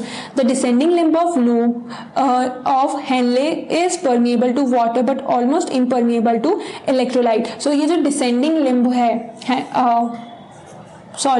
Descending limb of Henle's loop है वो क्या है, इलेक्ट्रोलाइट्स के लिए इम्परमिएबल है, एंड किसके लिए परमिएबल है, वाटर के लिए परमिएबल है, बट इलेक्ट्रोलाइट्स के लिए इम्परमिएबल है। This concentrate the filtrate as it moves down. तो यहाँ पर क्या होगा ना, आप इस फिगर में देखो, अगर ये हेनलेज लूप से जो भी फिल्ट्रेट है पास हो रहा है तो इस मेम्ब्रेन से सॉल्ट या फिर जो भी अपार्ट फ्रॉम वाटर जो भी सब्सटेंसेज इलेक्ट्रोलाइट्स हैं वो इस मेम्ब्रेन को क्रॉस नहीं कर सकते, सिर्फ वाटर यहाँ पे क्रॉस कर सकता है, वाटर के लिए परमिएबल है। सो वाटर रिमूव हो जाएगा तो क्या बचेगा, यहाँ पे जो फिल्ट्रेट है वो कंसंट्रेट हो जाएगा। सो हेनलेज लूप का इंपॉर्टेंट रोल और कहाँ पर है, concentrating the filtrate. The ascending limb is permeable to water but allows transport of electrolytes actively और पैसिवली। एंड देन उसके बाद जो असेंडिंग लिम्ब आता है ना, वो किसके लिए इम्परमिएबल है, वाटर के लिए इम्परमिएबल है, बट इलेक्ट्रोलाइट्स के ट्रांसपोर्ट अलाउ करता है एक्टिवली या फिर passively. Therefore as the concentrated filtrate pass upward it gets diluted due to the passage of electrolyte to the medullary race. अब यहाँ पे क्या हुआ कि ये फिल्ट्रेट जो था बॉटम पे आके कंसंट्रेट हो गया बिकॉज वाटर बाहर एलिमिनेट हो गया, बट ये इम्परमिएबल था इलेक्ट्रोलाइट के लिए, सो इलेक्ट्रोलाइट यहाँ सीधे सीधे आ गए। अब ये जब असेंडिंग लिम्ब आई ना, तो ये क्या है, वाटर के लिए इम्परमिएबल है। दैट मीन्स कि वाटर तो अंदर नहीं आ रहा है, बट परमिएबल किसके लिए हो जाता है, ये आयंस के लिए हो जाता है, जिससे कि ये जो मॉलिक्यूल्स और सॉल्ट्स हैं ये फिर बाहर मूव करने लगते हैं। Therefore, the concentrated filtrate pass upward, तो इस वे में concentrated filtrate जो है वो upward pass करता है, and जो concentration है वो again normal हो जाती है, dilute हो जाता है filtrate। Then third आता है इसमें distal convoluted tubule और the DCT। तो conditional reabsorption of sodium and water takes place in the segment। तो जो distal convoluted tubule है ना, वहाँ पर conditional reabsorption होता है sodium ion and water का। DCT is also capable of reabsorption of bicarbonate and selective secretion of hydrogen and potassium ions and NH3 to maintain the pH and sodium potassium balance in body। तो जो conditional absorption होता है ना sodium का और water का, वो कहाँ पर होता है, डिस्टल कॉन्वोल्यूटेड ट्यूब्यूल में होता है। इसके अलावा जो डिस्टल कॉन्वोल्यूटेड ट्यूब्यूल है वो बाइकार्बोनेट की रीएब्जॉर्प्शन में एंड हाइड्रोजन और पोटेशियम आयन के एंड अमोनियम आयन के सिलेक्टिव सीक्रेशन के लिए भी रिस्पॉन्सिबल है एंड कॉज करते हैं NH3 to maintain the pH and sodium potassium balance in the body. और ये जो सिलेक्टिव सीक्रेशन होता है हाइड्रोजन पोटेशियम एंड अमोनिया का, ये क्या कर रहा है, ये pH and sodium potassium balance को मेंटेन करने में हेल्प करते हैं। एंड जो लास्ट ट्यूब होती है नेफ्रॉन की, वो है collecting duct. This duct extend from the cortex of the kidney to the inner part of the medulla. इसका लोकेशन कहाँ हो गया, कॉर्टेक्स से मेडुला तक एक्सटेंडेड है। Large amount of water could be reabsorbed from this region to produce concentrated urine. And collecting duct में क्या होता है, बहुत सारा वाटर जो है वो रीअब्सॉर्ब हो जाता है, जिससे यूरिन कंसंट्रेट होती है। This segment allows passage of small amount of urea into the medullary interstitium to keep up the osmolarity. इसके साथ साथ ये जो सेगमेंट है ना, यहाँ पर कुछ अमाउंट ऑफ यूरिया भी पास होता है, जिससे कि मेडुलरी जो कि मेडुलरी इंटरस्टिशियम में जाता है, जिससे कि ऑस्मोलैरिटी मेंटेन रहती है, आयोनिक बैलेंस मेंटेन होता है। It also plays a role in maintenance of pH and ionic balance of blood by the selective secretion of hydrogen and potassium ions. And इसके साथ साथ ये कहाँ पर इंपॉर्टेंट रोल प्ले करते हैं, पीएच एंड आयोनिक बैलेंस को maintain करने में ब्लड के, एंड ये कैसे पॉसिबल है, हाइड्रोजन एंड पोटेशियम आयन के सीक्रेशन से। सो जो यूरिन फॉर्मेशन की 3 स्टेप्स होती है ना, अल्ट्राफिल्ट्रेशन, रीअब्जॉर्प्शन एंड सीक्रेशन। तो मेनली यहाँ पर absorption and secretion, reabsorption and secretion जो है ये सारे ट्यूब्यूल्स फंक्शन परफॉर्म करते हैं, जो कि 19.5 फिगर में गिवन भी है। सो हम यहाँ पर देख लेते हैं जो फर्स्ट पार्ट है ना, वुमेन्स कैप्सूल। यहाँ पर क्या हो जाता है, ग्लोमेरुलर फिल्ट्रेशन, अल्ट्रा फिल्ट्रेशन जिसको बोलते हैं। सो यहाँ पर फिल्ट्रेशन किस किस का हो गया, glucose, amino acid, vitamin, hormone, sodium, potassium, magnesium, calcium and uric acid, ketone body, all this. अब यहाँ पर जब फिल्ट्रेशन हो गया है तो जो प्रॉक्सिमल कॉन्वोल्यूटेड ट्यूब्यूल पार्ट आता है, तो बचा हुआ जो फिल्ट्रेशन है ना, अब उसके बाद इस फिल्ट्रेट में जो भी बाइकार्बोनेट आयन होंगे या फिर सोडियम क्लोराइड के आयन्स हैं, वाटर है, न्यूट्रिएंट्स है, पोटेशियम, ये सब क्या होगा, रीअब्सॉर्ब हो जाएगा। एंड ये कैसे होगा, एक्टिव ट्रांसपोर्ट के थ्रू होगा। एंड इसके साथ साथ यहाँ से क्या होगा, हाइड्रोजन आयंस एंड अमोनिया, जो प्रॉक्सिमल कॉन्वोल्यूटेड ट्यूब्यूल है, ये क्या करते हैं, रीअब्सॉर्ब करते हैं किसको, बाइकार्बोनेट आयन को। एंड यहाँ से रिलीज क्या होता है, सीक्रेट होता है हाइड्रोजन आयंस एंड अमोनिया जो है वो सीक्रेट हो रहा है, क्योंकि रीअब्सॉर्प्शन एंड सीक्रेशन दोनों स्टेप है। उसके बाद ये जो फिल्ट्रेट है ये पास होके कहाँ आ जाता है, हेनलेस लूप में। सो हेनलेस लूप में जब ये पास आ रहा है, तो जो descending limb of Henle's loop है ना, ये सिर्फ किसके लिए, वाटर के लिए परमिएबल होता है। सो वाटर यहाँ पर सिंपली ऑस्मोसिस की प्रोसेस से एब्जॉर्ब हो जाएगा, डिफ्यूजन की ऑस्मोसिस की प्रोसेस से। एंड देन उसके बाद ये जो नैरो रीजन होता है ना, ascending limb of Henle's loop का, यहाँ पर किस चीज़ का रीअब्जॉर्प्शन होगा, sodium ions, chloride ions, potassium ions और मैग्नीशियम आयंस। बिकॉज जो डिसेंडिंग लिम्ब है ना, वो इलेक्ट्रोलाइट के लिए इम्परमिएबल है, सिर्फ वाटर के लिए परमिएबल है, तो वाटर यहाँ पर पास होगा, बट ये इम्परमिएबल है इलेक्ट्रोलाइट्स के लिए, तो इलेक्ट्रोलाइट सीधे कहाँ चले जाएंगे, कंसंट्रेट फॉर्म में असेंडिंग लिम्ब पे जाएंगे। अब जो थिन सेगमेंट है असेंडिंग लिम्ब का, वहां पर क्या होगा, सोडियम पोटेशियम आयंस जो है वो रीअब्जॉर्ब होंगे by the process of diffusion. उसके बाद आएगा क्या, थिक सेगमेंट ऑफ, जो वाइट पार्ट है ascending limb of Henle's loop का। तो यहाँ पर जो इनऑर्गेनिक आयंस होते हैं ना वो रीअब्जॉर्ब होते हैं with the help of active transport, and then ये एक्सटेंड होता है कहाँ पर, डिस्टल कॉन्वोल्यूटेड ट्यूब्यूल में। डिस्टल कॉन्वोल्यूटेड ट्यूब्यूल में सबसे इंपॉर्टेंट जो रीअब्जॉर्प्शन है ना वो किसका है, वाटर का है। उसके अलावा सोडियम आयंस एंड यूरिया जो है वो भी यहाँ पर रीअब्जॉर्ब होता है, एंड साथ साथ potassium ion, hydrogen ion and ammonia जो है वो भी सीक्रेट होता है। एंड यहाँ पर जो अमाउंट है ना NaCl का वो वाटर से ज़्यादा होता है, बट मेजर जो रीअब्जॉर्प्शन है डिस्टल कॉन्वोल्यूटेड ट्यूब्यूल में वो होता है क्या, वाटर का, with the help of ADH hormone जो है उसके थ्रू होता है। तो डिस्टल कॉन्वोल्यूटेड ट्यूब्यूल जो है ना वो हार्मोन डिपेंडेंट प्रोसेस शो करती है। तो distal convoluted tubule and the collecting duct ये दोनों हार्मोन डिपेंडेंट मैकेनिज्म शो करते हैं, बट जो हैंडलेस लूप है एंड प्रॉक्सिमल कॉन्वोल्यूटेड ट्यूब्यूल है ये हार्मोन डिपेंडेंट मैकेनिज्म शो नहीं करते हैं। सो आ गए हम यहाँ पर कहाँ थे, डिस्टल कॉन्वोल्यूटेड ट्यूब्यूल पे थे, जहाँ पर कि sodium chloride, water, bicarbonate ion ये सब जो है वो रीअब्जॉर्ब हुए। देन यहाँ पर रीअब्जॉर्प्शन जो वाटर का है वो हो रहा है ADH के हेल्प से। वाटर का रीअब्जॉर्प्शन है किसके हेल्प से, ADH, that is a anti diuretic hormone. Sodium ions का जो एब्जॉर्प्शन होगा वो किसके हेल्प से होगा, एल्डोस्टेरोन, एंड इवन जो यूरिया यहाँ पर रीअब्जॉर्ब होता है वो भी होगा किसकी हेल्प से, एल्डोस्टेरोन की हेल्प से। देन उसके बाद यहाँ से जो फिल्ट्रेट है वो पास होके कहाँ पर आता है, कलेक्टिंग डक्ट में। कलेक्टिंग डक्ट में जो बचा हुआ वाटर है वो भी अब्जॉर्ब हो जाएगा, एंड यहाँ पर सीक्रेट होता है क्या, हाइड्रोजन एंड पोटेशियम आयन, जो कि ब्लड की ऑस्मोलैरिटी को मेंटेन करते हैं। क्लियर हुआ। सो ये पूरा एक प्रोसेस है जिसमें कि ट्यूब्यूल्स जो होते हैं उसके फंक्शन आ जाते हैं, एंड किस रीजन में कौन सा पार्ट जो है वो एब्जॉर्ब हो रहा है एंड कहाँ पर सीक्रेट हो रहा है। सो वो भी सारा कुछ इस पार्ट में दिया हुआ है। क्लियर है। यहाँ पर ये वाटर रिलीज हो रहा है because it is impermeable to salt. Salt के लिए इम्परमिएबल है इसलिए सिर्फ वाटर आ रहा है, एंड यहाँ पर वाटर क्यों नहीं जा रहा है, क्रॉस लगा लो, अगर आपको नहीं ध्यान रहता है तो H2O नहीं आएगा क्योंकि ये क्या है, वाटर के लिए इम्परमिएबल है। सो ये सारे स्टेप्स हो जाते हैं कहाँ पर, जो भी सब्सटेंसेस अब्जॉर्ब हो रहा है, रीअब्जॉर्ब हो रहा है। अब ये जो एब्जॉर्प्शन होता है ना वो एक्टिव या पैसिव ट्रांसपोर्ट के थ्रू हो सकता है, साथ साथ डिफ्यूजन के थ्रू भी ये प्रोसेस कंप्लीट होती है। क्लियर हुआ।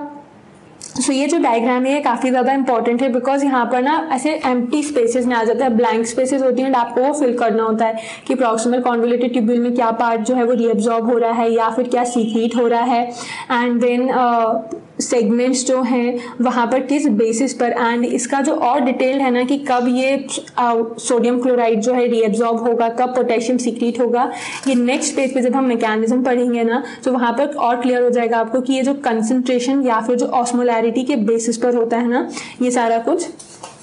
Now the next topic is mechanism of concentration of the filtrate. So यहाँ पर हमने जो हैंडलेस लूप में देखा कि क्या हो रहा था, फिल्ट्रेट जो है वो कंसंट्रेट हो रहा है, एंड यहाँ पर एक क्वेश्चन भी है जो मिस हो गया कि give reason why the glomerular filtrate is concentrated in the descending limb of Henle's loop and why it is diluted in the ascending limb of Henle's loop. So हम रीजन ऑलरेडी डिस्कस कर चुके हैं, बस यहाँ पर आप question add कर लेना, रीजन देना है क्योंकि क्यों डिसेंडिंग लिम्ब में कंसंट्रेट हो रहा है, डिसेंडिंग लिम्ब में डाइल्यूट हो रहा है। ठीक है। सो ये जो कंसंट्रेशन हो रहा है फिल्ट्रेट का, इसका एक पर्टिकुलर मैकेनिज्म होता है। सो वही मैकेनिज्म हम इस टॉपिक में पढ़ने वाले हैं।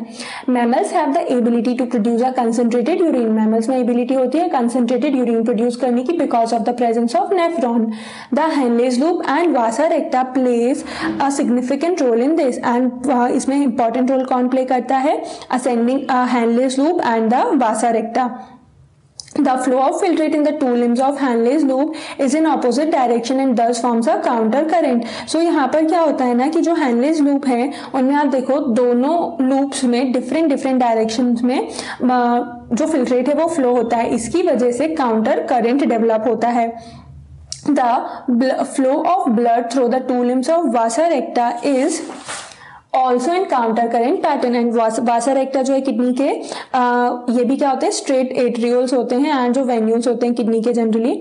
सो वासा रेक्टा का भी क्या है, यू शेप्ड होने की वजह से एंड यहाँ पर भी काउंटर करेंट पैटर्न में ही फ्लो हो रहा है filtrate. The proximity between the Henle's loop and vasa recta as well as the counter current in them help in maintaining and increasing osmolarity towards the inner medullary interstitium, that is from 300 moles osmoles per liter in the cortex to about 1200 moles mole osmol per liter। and ये जो अब यहाँ per unit दी हुई है OSM, तो M show कर रहा है इसमें मिली, OSM शो कर रहा है OSM OL, ये शो कर रहा है क्या, ऑस्मोल। सो ये हो गया मिली, this one is osmoles, OSMOLES osmoles, and this one is liter, so milli osmoles per liter। तो यहाँ पर क्या हो रहा है ना कि जो हेनलेस लूप एंड वासा रेक्टा के बीच में प्रॉक्सिमिटी होती है एंड साथ साथ काउंटर करेंट जो होता है। काउंटर करेंट का सिंपली मीनिंग ये हो गया कि जब कोई भी फिल्ट्रेट ऑपोजिट डायरेक्शन में मूव करता है, ऑपोजिट डायरेक्शन में मूव करने से क्या होगा ना कि जो ट्यूब है सो वो स्टार्ट अगर हो रही है 0% कंसंट्रेशन से एक डायरेक्शन में, सो जब इसी ट्यूब में फर्दर आगे जाएंगे ना तो दूसरा जब डायरेक्शन स्टार्ट होगा तो मे बी पॉसिबल 100% कंसंट्रेशन होगा। तो यहाँ पर ये कंसंट्रेशन डिफरेंट होता है एंड इसके ऑपोजिट होता है क्या, कॉन्करेंट फ्लो। तो कॉन्करेंट फ्लो में क्या होता है ना कि दोनों ही जो डायरेक्शन अगर जा भी रहे हैं तो सेम कंसंट्रेशन से वो स्टार्ट होते हैं। बट यहाँ पर हमें क्या देखना है, सिर्फ काउंटर करेंट। सो काउंटर करेंट मैकेनिज्म में ये जो ऑस्मोलैरिटी है यहाँ पर क्या होता है, हेनलेस लूप एंड वासा रेक्टा के बीच में काउंटर करंट मैकेनिज्म डेवलप होता है जिससे कि ऑस्मोलैरिटी जो इंक्रीज होती है ना, कहाँ इंक्रीज हो रही है, इनर मेडुलरी इंटरस्टिशियम में जो ऑस्मोलैरिटी है वो इंक्रीज होती है। कितना इंक्रीज हो रही है, 300 मिली ऑस्मोल पर लीटर से ये हो जाती है कितनी, 1200 मिली ऑस्मोल पर litre. Same in the vasa रेक्टा 300 से हो जाती है ये 1200 वाइल गोइंग डाउनवर्ड्स। एंड 300 कहाँ पर है, मेड्यूलरी पार्ट में है एंड इनर मेड्यूलरी पार्ट में आके ये हो जाती है 1200। This gradient is mainly caused by NaCl and urea. And ये ग्रेडियंट जो बना है क्यों बना है, NaCl की वजह से एंड यूरिया की वजह से। ये जो ग्रेडियंट हुआ ना दैट मीन्स की कंसंट्रेशन जो इंक्रीज हो रहा है वो कैसे हुआ, NaCl एंड यूरिया से। NaCl is transported by the ascending limb of Henle's loop which is exchanged with the descending limb of vasa recta। So ये जो ascending limb है यहाँ से क्या हुआ, ये किसके लिए परमिएबल है, सॉल्ट्स के लिए परमिएबल है। तो सॉल्ट्स यहाँ से पास हुए एंड ये किससे एक्सचेंज हो गए, ये जो वासा रेक्टा की डिसेंडिंग लिम्ब है ये हो गई वासा रेक्टा की डिसेंडिंग लिम्ब। तो NaCl यहाँ से रिलीज होंगे एंड चले जाएंगे कहाँ पर, एक्सचेंज हो जाएंगे descending limb of the vasa रेक्टा।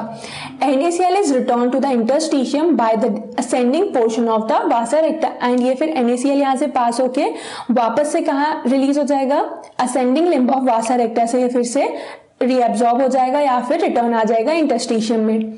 Similarly, small amounts of urea enter the thin segment of the ascending limb of Henle's loop, which is transported back to the interstitium by the collecting tubule। अब यहाँ पर क्या होता है कि जो urea है, सो urea कहाँ से आ रहा है, कलेक्टिंग ट्यूब्यूल से जो आता है ना, कलेक्टिंग डक्ट्स होते हैं या कलेक्टिंग ट्यूब्यूल से रिलीज होता है। क्लियर है। देन आगे देखते हैं अब हम कहाँ पर कंसेंट्रेशन में चेंज आ रहा है। सो जो स्मॉल अमाउंट ऑफ यूरिया जो कि असेंडिंग लिम्ब के थिन सेगमेंट में एंटर हुआ है वो कहाँ से आया है, कलेक्टिंग ट्यूब्यूल से। The above described transport of substance facilitated by the special arrangement of Henle's loop and the vasa रेक्टा is called counter current mechanism. And ये जो स्पेशल अरेंजमेंट होती है ना एंड ये स्पेशल ट्रांसपोर्टेशन जो हो रहा है वो क्यों पॉसिबल है, because Henle's loop and vasa recta का अरेंजमेंट इस अकॉर्डिंग होता है जिससे ये ट्रांसपोर्टेशन पॉसिबल है। एंड इसको ही क्या बोलते हैं, काउंटर करेंट मैकेनिज्म बोलते हैं। This mechanism helps to maintain a concentration gradient in the medullary interstitium. Presence of such interstitial gradient help in an easy passage of water from the collecting tubule thereby concentrating the filtrate। तो ये जो mechanism है इससे क्या हो रहा है, concentration gradient maintain होता है मेड्यूलरी इंटरस्टिशियम में। एंड अगर इस टाइप का जो इंटरस्टिशियल ग्रेडियंट डेवलप होता है, प्रेजेंस होता है, तो वाटर इजीली पैसेज हो पाता है कलेक्टिंग ट्यूब्यूल से। इसीलिए जो कंसंट्रेटिंग इसीलिए क्या होता है, फिल्ट्रेट जो है वो कंसंट्रेट हो जाता है। Human kidney can produce urine nearly 4 times concentrated than the initial filtrate form. So जो इनिशियल फिल्ट्रेट फॉर्म है उससे 4 टाइम्स कंसंट्रेटेड यूरिन भी किडनीज फॉर्म कर सकती हैं। सो काउंटर करेंट मैकेनिज्म में क्या हुआ यहाँ पर, सबसे पहले जो थिक असेंडिंग लूप है हैंडलेस लूप का, वो क्या करता है, ट्रांसपोर्ट करता है NaCl। अब ये जो NaCl है यहाँ पर इंटरस्टिशियल फ्लूइड में ज्यादा हो जाएगा, इसलिए ये कहाँ पर चला जाता है, ये चला जाता है the descending limb of the vasa recta, and ये यहाँ से फ्लो किया जाता है असेंडिंग लिम्ब में, एंड देन चेंज हो जाती है कंसंट्रेशन, एंड ये ऑस्मोलैरिटी फिर से डिक्रीज हो जाती है, बिकॉज यहाँ पर जाके क्या हो रहा है, NaCl ऐड हुआ, सो ऑस्मोलैरिटी में इंक्रीज हुआ, एंड जब NaCl रिमूव हो जाता है तो अगेन ऑस्मोलैरिटी जो है वो डिक्रीज हो गई। क्लियर हुआ यहाँ पर एक चीज की NaCl के ऐड होने से यहाँ पर अगर आप देखो NaCl रिमूव हो रहा है, सो ऑस्मोलैरिटी क्या है, कम है। ठीक है, यहां पर जाके NaCl अगेन ऐड होता जा रहा है तो ऑस्मोलैरिटी हो गई इंक्रीज, क्योंकि ये मूवमेंट और डायरेक्शन यहां पर है, एंड देन अगेन जब NaCl रिमूव हो रहा है सो क्या हो गया, अगेन ऑस्मोलैरिटी जो है वो डिक्रीज हो गई है।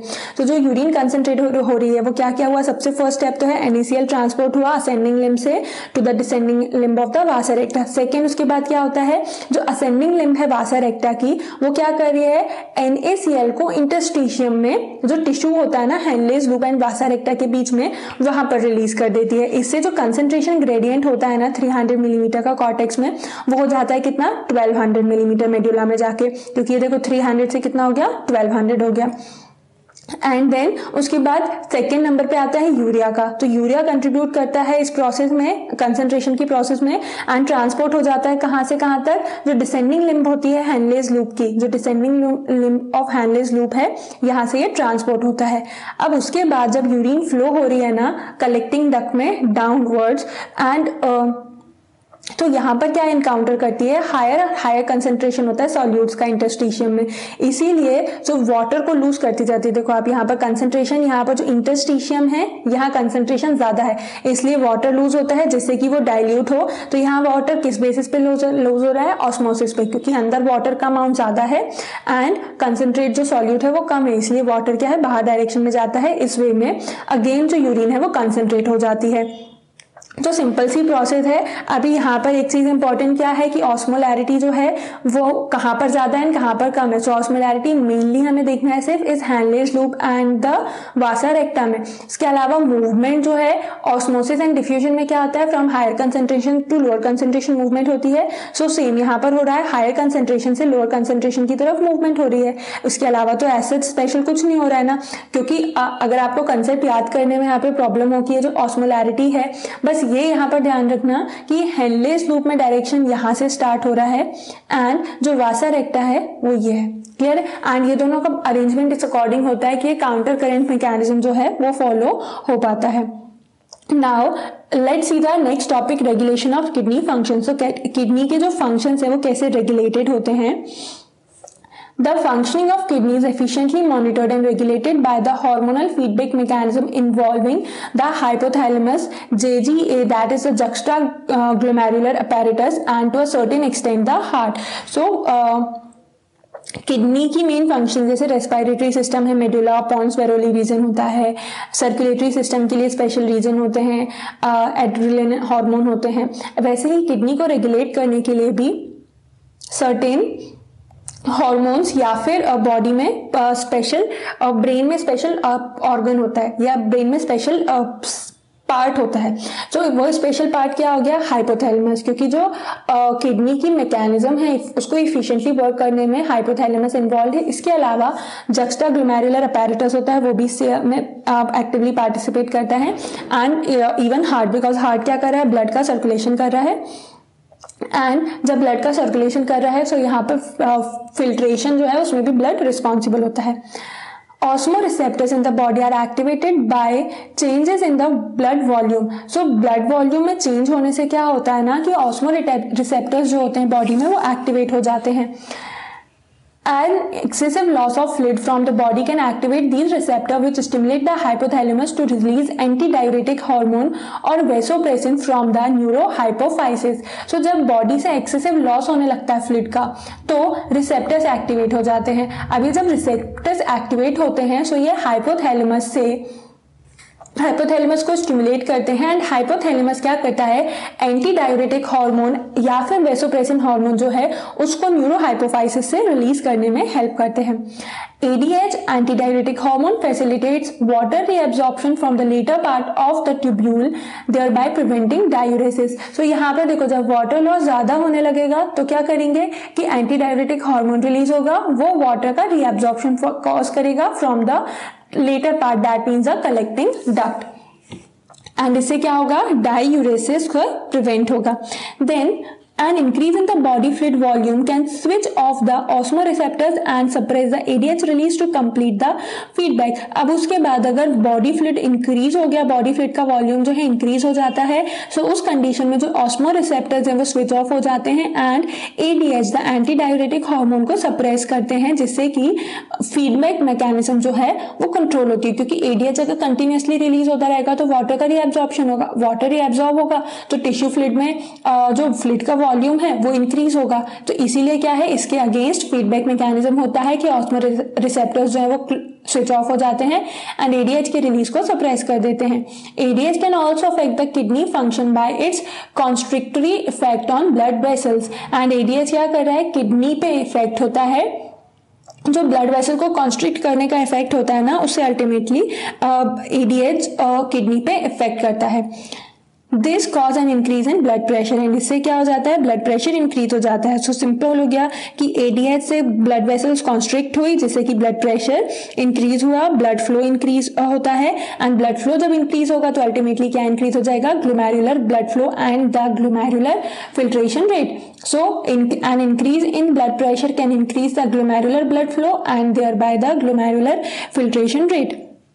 सो यहाँ पर हमने देखा कि ADH हार्मोन और द वेसोप्रेसिन हार्मोन जो है वो कैसे रेगुलेट कर रहे हैं। सिंपली ये क्या करते हैं, ऑस्मोरिसेप्टर्स एक्टिवेट होंगे, vasopressin and anti diuretic hormone का रिलीज होगा न्यूरोहाइपोफाइसिस से। सो यहाँ पर एक क्वेश्चन ये भी आता है कि ADH is released from where, so it is neurohypophysis. So ADH जब रिलीज हो रहा है, कब रिलीज हो रहा है, जबकि चेंज इन कंसंट्रेशन होगा, बॉडी से फ्लूइड का एक्सेसिव लॉस होगा, तब ADH रिलीज होगा।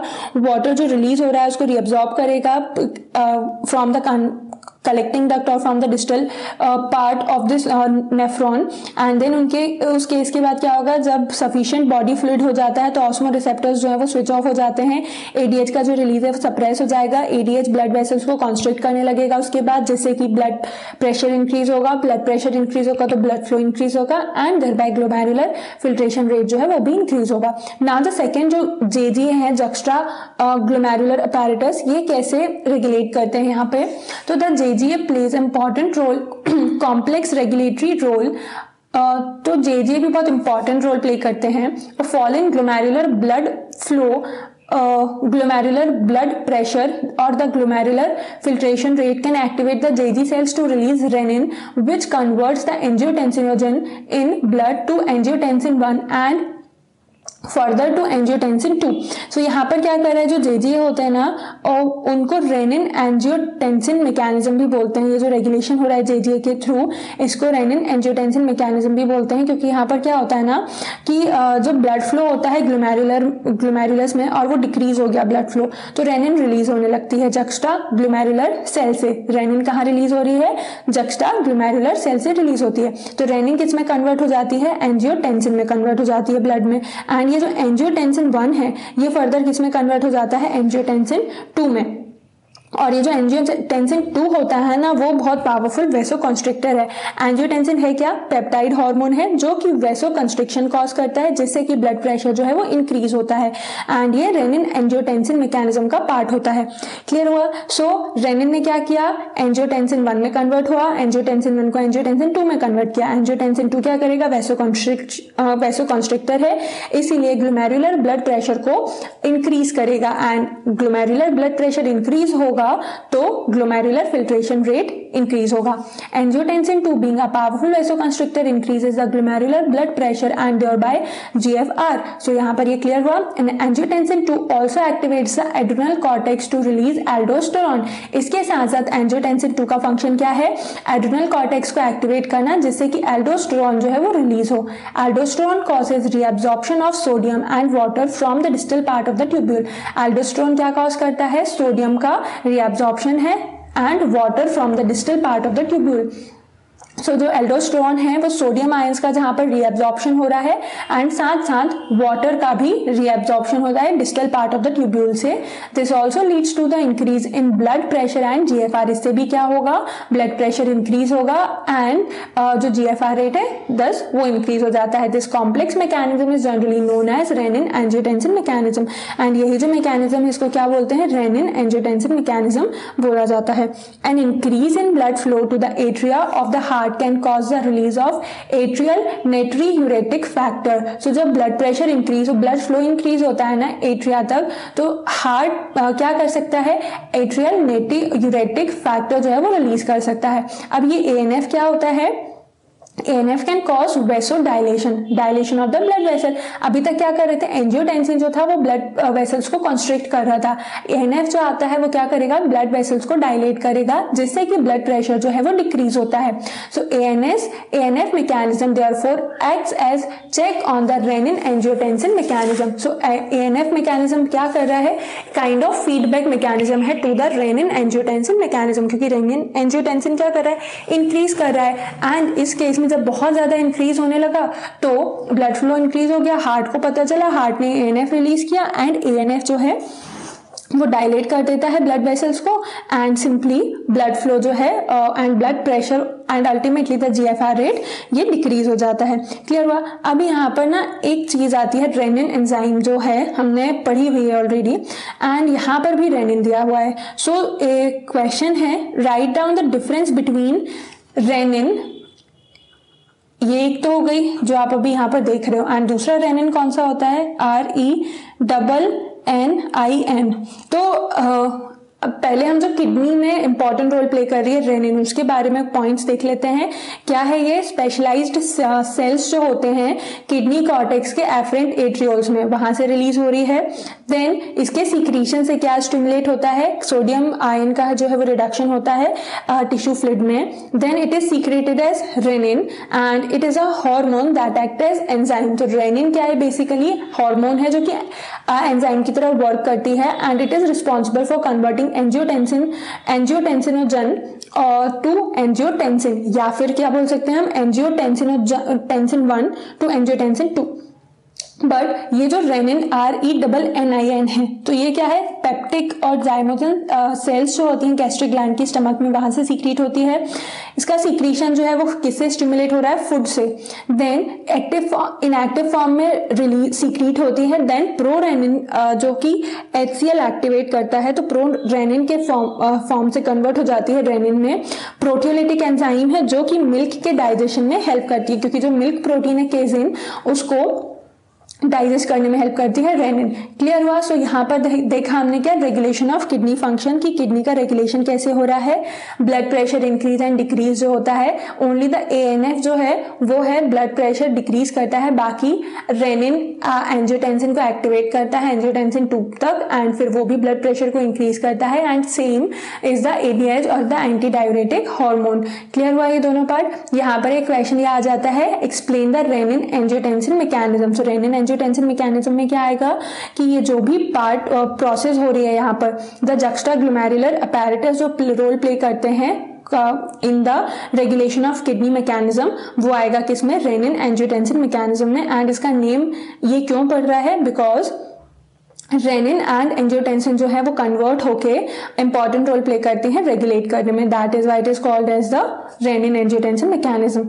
And what is the role of renin in this type of mechanism, what is the role of ADH hormone in regulation of kidney, और what is the role of ANF in the regulation of kidney। so ये 3 questions and 4 questions यहाँ पर इस regulation part से आ जाएंगे। and इतने से topics है ना, काफी सारे ऑब्जेक्टिव क्वेश्चंस बन जाते हैं कि ADH जो है उसका अनदर नेम क्या है, वैसोप्रेसिन। वैसोप्रेसिन क्या कर रहा है, ब्लड वेसल्स को कॉन्स्ट्रिक्ट कर रहा है या डायलेट कर रहा है। सो वैसो कॉन्स्ट्रिक्शन या वैसो डायलेशन भी टर्म यूज होते हैं। JGA जो है उसका नेम और क्या है, ग्लोमेरुलर फिल्ट्रेशन रेट जब इंक्रीज होता है तो और क्या इंक्रीज होता है, तो ब्लड प्रेशर, ब्लड फ्लो। सो ये सारे क्वेश्चन जो हैं इस टॉपिक से आप और प्रिपेयर कर सकते हैं। Now the next topic is micturition. Urine formed by the nephrons is ultimately carried to the urinary bladder where it is stored till a voluntary signal is given by the central nervous system. So urine जो form होती है वो कहाँ पर जाके store हो जाती है, यूरिनरी ब्लैडर में। एंड देन यूरिनरी ब्लैडर में जब स्टोर होती है तो जब तक कि वॉलंटरी सिग्नल नहीं आता है सेंट्रल नर्वस सिस्टम तक, तब तक ये क्या रहेगी, उस पार्ट में ही स्टोर होती है। Then this signal is initiated by the stretching of urinary bladder as it gets filled with urine। तो जैसे ही urinary bladder यूरिन से फिल होता है सो क्या होगा, वॉल स्ट्रेच होने लगेगी। वॉल स्ट्रेच होने से क्या होता है कि सिग्नल इनिशिएट हो जाते हैं। In response the stretch receptor on the walls of the bladder send signal to the CNS। So जो स्ट्रेच रिसेप्टर्स यूरिनरी ब्लैडर के वॉल पर प्रेजेंट होते हैं वो जब स्ट्रेचिंग हो रही है सो सिग्नल्स कहाँ सेंड करेंगे, सेंट्रल नर्वस सिस्टम तक सेंड करेंगे। The CNS passes on motor message to initiate the contraction of smooth muscles of the bladder and stimulus simultaneously relaxation of the urethral sphincter causing the release of the urine। So जब message आया तो उससे क्या होगा, smooth muscles जो है bladder की वो कॉन्ट्रैक्ट होने लगेंगी एंड जो स्पिंचर प्रेजेंट होता है, यूरेथ्रल स्पिंचर, वो रिलैक्स होगा, दैट मीन्स कि ओपन होता है। तो इससे ही क्या होगा, यूरिन रिलीज होती है। The process of release of urine is called micturition and the neural mechanism causing it is called the micturition reflex. So ये जो पूरी प्रोसेस होती है यूरिन रिलीज की उसको बोलते हैं क्या, मिक्सचरेशन। एंड इसमें जो रिफ्लेक्स एक्शन इन्वॉल्व होते हैं वो क्या है, micturition reflex. And adult human excrete on an average 1 to 1.5 litre of urine per day. And per day कितना यूरिन आउटपुट होता है, 1 to 1.5 litre. The urine formed is a light yellow coloured watery fluid which is slightly acidic, that is having pH 6.0 and has a characteristic odour. So urine के क्या characteristics होते हैं, light yellow colour की होती है, white watery fluid colour होता है and yellow colour है एंड वाटरी फ्लूइड इसका कंसिस्टेंसी होती है।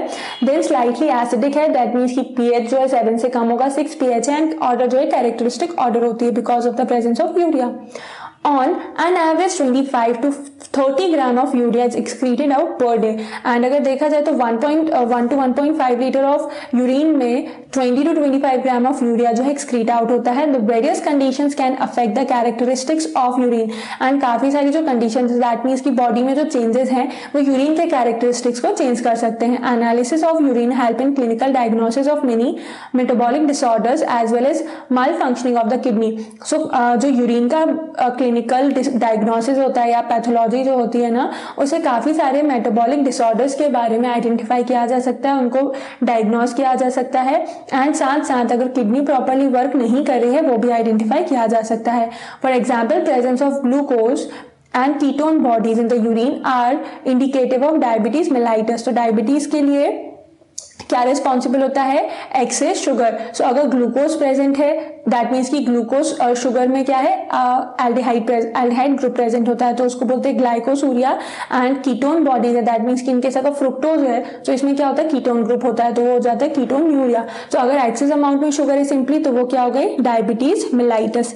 सो मिक्सचरेशन की प्रोसेस में सिंपली हो क्या रहा है कि वॉल्यूम ऑफ फ्लूइड जब ब्लैडर में इंक्रीज होता है, जो यूरिनरी ब्लैडर है उसकी वॉल एक्सपैंड होंगी, स्ट्रेच रिसेप्टर्स जो है वो इनिशिएट एक्टिवेट हो जाएंगे, वो सिग्नल सेंड करेंगे सेंट्रल नर्वस सिस्टम में। सेंट्रल नर्वस सिस्टम जो है वो voluntary counter action of reflex में एक्टिवेट करेगी, कहाँ पर जाके वर्क करेगी, स्पाइनल कॉर्ड के sympathetic activity, parasympathetic activity and the somatic motor activity. इसमें इंक्रीज क्या होगा, पैरासिम्पैथेटिक एक्टिविटी जो है वो इंक्रीज होगी एंड मसल्स को कॉन्ट्रैक्ट करेंगी जिससे कि मसल कॉन्ट्रैक्ट हो रही है। अब जो रिलैक्सेशन हो रहा है ना स्पिंचर में, तो वो रिलैक्सेशन कौन कॉज कर रहा है, sympathetic and the somatic motor neuron activity. So हमने सेंट्रल नर्वस सिस्टम कॉमनली तो बोल दिया, बट सेंट्रल नर्वस सिस्टम में भी दो पार्ट हो गए, सिंपैथेटिक एंड द पैरासिम्पैथेटिक। तो सिंपैथेटिक जो आएगा वो क्या करेगा, जो यूरेथ्रल स्पिंचर है उसको एक्सटर्नली रिलैक्स करेगा एंड जो सोमैटिक मोटर न्यूरॉन एक्टिविटी है वो यूरेथ्रल स्पिंचर को एक्सटर्नली रिलैक्स करेगा एंड रिलैक्स करने से क्या होगा, ओपनिंग होगा एक्सटर्नल स्पिंचर एंड जब इंटरनल यूरेथ्रल स्पिंचर रिलैक्स होगा सो उससे इंटरनल साइड से ओपनिंग होगी एंड कंट्रैक्शन कौन कॉज कर रहा है, पैरासिम्पैथेटिक एक्टिविटी एंड ये दोनों जब प्रोसेस होंगी तो मिक्सचरेशन की प्रोसेस जो है वो एंड हो जाती है। एंड सबसे इम्पॉर्टेंट क्या है यहाँ पर कि जो डिसीजेस हैं वो आइडेंटिफाई करने में यूरिन बहुत इंपॉर्टेंट रोल प्ले करता है। क्लियर है? एंड डिसऑर्डर्स भी होते हैं काफ़ी सारे जो कि हम देखते हैं नेक्स्ट टॉपिक में। एंड यहाँ पर ये जो डायबिटीज़ मेलाइटिस दिया हुआ है ना, सो एक ग्रुप ऑफ डिसीज है जिसमें कि शुगर जो होती है ब्लड में वो हाई हो जाती है एंड डायबिटीज़ ना काफ़ी सारे टाइप की होती हैं। तो टाइप 1 डायबिटीज़ में क्या होता है, क्रोनिक कंडीशन होती है जिसमें कि पैनक्रियाज जो है वो या तो बहुत कम इंसुलिन बनाते हैं या फिर बहुत बिल्कुल भी नहीं बनाते हैं। सेकेंड कंडीशन में क्या होता है, टाइप 2 जो डायबिटीज़ होती है, क्रोनिक कंडीशन ये भी है बट ये जो बॉडी में ना ब्लड ग्लूकोज लेवल को मेंटेन नहीं कर पाती and blood glucose level maintain नहीं होने का अल्टीमेट रीजन इंसुलिन ही होता है। तो उसके बाद आते हैं role of other organs in excretion. So kidney तो बहुत इंपॉर्टेंट रोल प्ले कर ही रही है एक्सक्रीशन में, बट जो दूसरी ऑर्गन्स हैं बॉडी के वो क्या पार्ट प्ले करते हैं, other than the kidneys lungs liver and skin also help in the elimination of excretory waste. So kidney के अलावा और भी डिफरेंट सेल्स हैं और टिश्यूज होते हैं बॉडी में जो कि एक्सक्रीशन में हेल्प करते हैं, जैसे कि आता है lungs, liver, skin. Our lungs remove the large amount of carbon dioxide approximately 200 ml per minute. So per minute 200 ml carbon dioxide remove करने में कौन रिस्पॉन्सिबल है, lungs. And also significant quantities of water every day, इसके साथ साथ water को भी remove करने में हेल्प करते हैं। Liver, the largest gland in our body, secretes bile containing the substance like bilirubin, biliverdin, cholesterol, degraded steroid hormone, vitamin and drugs. इसके साथ साथ जो लिवर है, लार्जेस्ट ग्लैंड है बॉडी का, वो क्या सीक्रेट कर रही है, बाइल, जिसमें कि प्रेजेंट होते हैं bilirubin and biliverdin, cholesterol and इसके साथ साथ ये degraded hormones, vitamin and drugs जो होते हैं ना, सो ये मोस्टली जो सब्सटेंस है ultimately pass out along with the digestive waste. तो ये सारे जो सब्सटेंसेज होते हैं अल्टीमेटली कैसे आ जाते हैं, डाइजेस्टिव वेस्ट की फॉर्म में रिलीज हो जाते हैं। The sweat and sebaceous gland in the skin can eliminate certain substances through their secretions. And sweat और सेबेशियस ग्लैंड जो प्रेजेंट होते हैं स्किन पे वो भी काफी सारे टाइप के सीक्रेशंस रिलीज करते हैं जिससे कि वेस्ट रिमूव होता है। Sweat produced by the sweat gland is a watery fluid containing sodium chloride, small amount of urea, lactic acid, etc. जो स्वेट ग्लैंड से स्वेट प्रोड्यूस होता है उसमें सोडियम क्लोराइड है, साथ साथ उसमें कुछ अमाउंट ऑफ यूरिया और लैक्टिक एसिड भी होता है। Though the primary function of sweat is to facilitate cooling effect on the body surface, but sweat का सबसे इंपॉर्टेंट फंक्शन क्या होता है, बॉडी सरफेस पे कूलिंग इफेक्ट मेंटेन करना। It also help in the removal of some of the waste mentioned above, and उसके साथ साथ वेस्ट रिमूव करना तो है ही function. Sebaceous glands eliminate certain substance like sterols, hydrocarbons and waxes through sebum। And जो sebaceous gland है वो क्या सीक्रेट करती है, sterols, hydrocarbons and waxes through the help of sebum, जो कि सेबेशियस ग्लैंड का सीक्रेशन होता है। This secretion provides a protective oily covering for the skin. And ये जो सेबेशियस ग्लैंड से सीबम और वैक्सेस रिलीज होते हैं ना, वो क्या करते हैं, स्किन को एक ऑयली कवरिंग प्रोवाइड करते हैं for protection. Do you know that small amount of nitrogenous waste would be eliminated through saliva too, and even saliva के थ्रू भी कुछ अमाउंट ऑफ नाइट्रोजनस वेस्ट जो है वो एलिमिनेट होता है। क्लियर हुआ यहाँ पर ये चीज कि अदर ऑर्गन्स जो हैं वो भी इंपॉर्टेंट रोल प्ले करते हैं एक्सक्रीशन में, सिर्फ किडनी ही रिस्पॉन्सिबल नहीं होती है एक्सक्रीशन के लिए। Now the next topic is disorders of the excretory system. So अब एक्सक्रीटरी सिस्टम के क्या क्या डिसऑर्डर्स होते हैं। malfunctioning of kidney can lead to accumulation of urea and blood। अगर किडनी प्रॉपरली वर्क नहीं करेगी तो बॉडी में यूरिया एक्यूमुलेट होने लगता है, a condition called the uraemia. So जब बॉडी में यूरिया एक्यूमुलेट होता है उसको क्या बोल रहे हैं, यूरेमिया बोलते हैं, which is highly harmful and may lead to kidney failure. So अगर यूरिया का अमाउंट ज्यादा होगा तो उससे किडनी फेलियर के चांसेस इंक्रीज हो जाते हैं। In such patients urea can be removed by a process called haemodialysis. And ऐसे पेशेंट्स में यूरिया को कैसे रिमूव किया जाता है, हीमोडायलिसिस की प्रोसेस से। अब हीमोडायलिसिस में क्या होता है, during the process of haemodialysis the blood drained from a convenient artery is pumped into a dialysing unit called the artificial kidney. So इस पूरी हीमोडायलिसिस की प्रोसेस में जो ब्लड है उसको एक कन्वीनियंट आर्टरी की हेल्प से एक डायलाइजिंग यूनिट जिसको बोलते हैं आर्टिफिशियल किडनी उसमें ड्रेन किया जाता है। अब जो ब्लड ड्रेन किया है उसके साथ क्या होता है, blood drain from a convenient arteries pumped into a dialysing unit after adding N anticoagulant like heparin. अब जो ब्लड ड्रेन किया गया है ना एंटीकोएगुलेंट आर्टिफिशियल किडनी में, वहां पर क्या करते हैं, उसमें एंटीकोएगुलेंट जैसे कि हेपेरिन है वो ऐड करते हैं।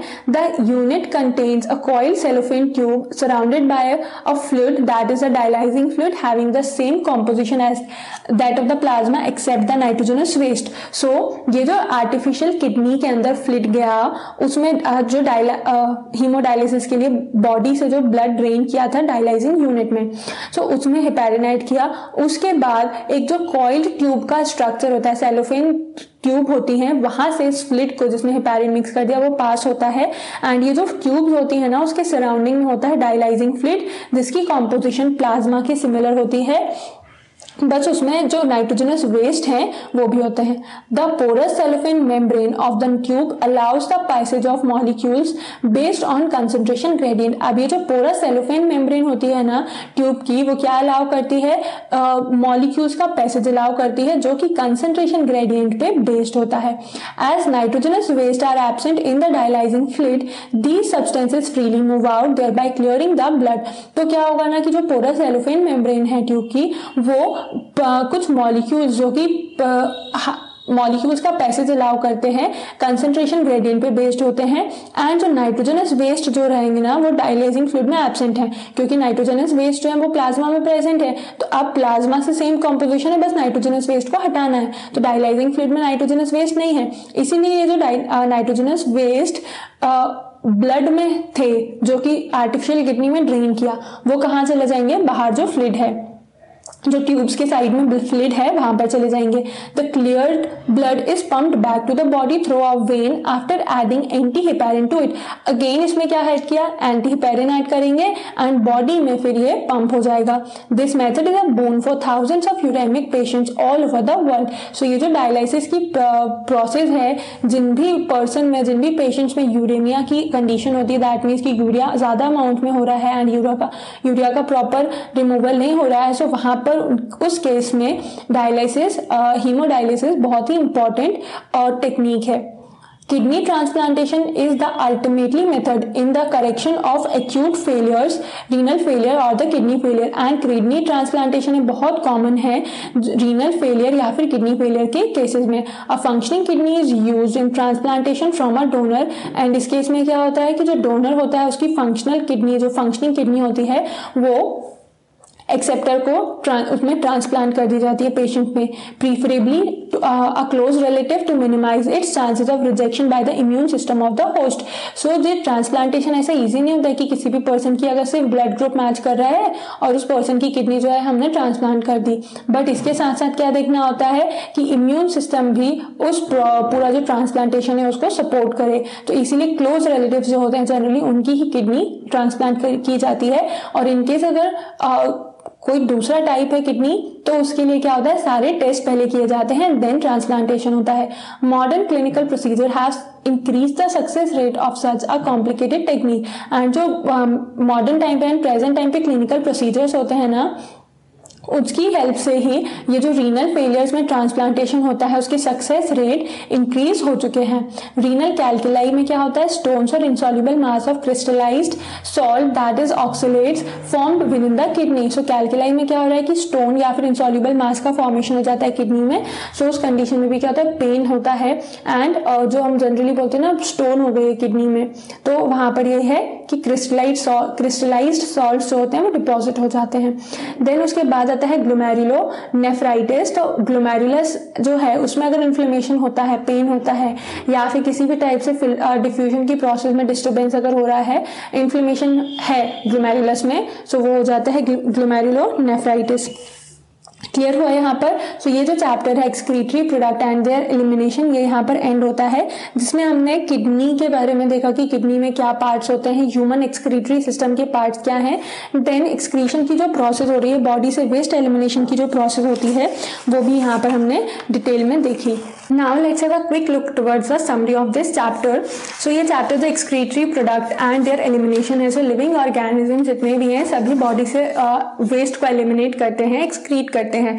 सो बॉडी से जो वेस्ट एलिमिनेट होता है ना वो डिफरेंट टाइप का हो सकता है, इट में बी अमोनिया और यूरिया और uric acid. So depending upon the different types of excretory product, animals are classified into 3 categories: amonotelic, ureotelic and uricotelic। अभी यहाँ पर ये जो 3 different type of excretory product होते हैं उनके एग्जाम्पल्स की कौन से एनिमल्स जो है वो उस कैटेगरी में आते हैं एंड उसका रीजन, क्योंकि अमोनिया जो है वो मोस्ट टॉक्सिक फॉर्म है, उसको ज्यादा वाटर की रिक्वायरमेंट होती है एलिमिनेशन के लिए। यूरिक एसिड जो होता है वो एसिड फॉर्म में होता है, यूरिक एसिड जो पैलेट के फॉर्म में होता है या पेस्ट के फॉर्म में होता है, सो उसके एलिमिनेशन के लिए मिनिमम वाटर लॉस होता है। यूरिया जब है तो बॉडी में अमोनिया यूरिया में कन्वर्ट होता है through a metabolic reaction and then फिर यूरिया बॉडी से एलिमिनेट होता है, बिकॉज यूरिया उस कंडीशन में प्रेजेंट होता है टॉक्सिक फॉर्म अमोनिया के कंपेरिजन में कम टॉक्सिक है एंड कम वाटर की रिक्वायरमेंट होती है, दैट इज वाई अमोनिया जो है वो यूरिया में कन्वर्ट हो जाता है। अब ये different type of excretory product आते हैं तो different type of excretory organ भी होते हैं।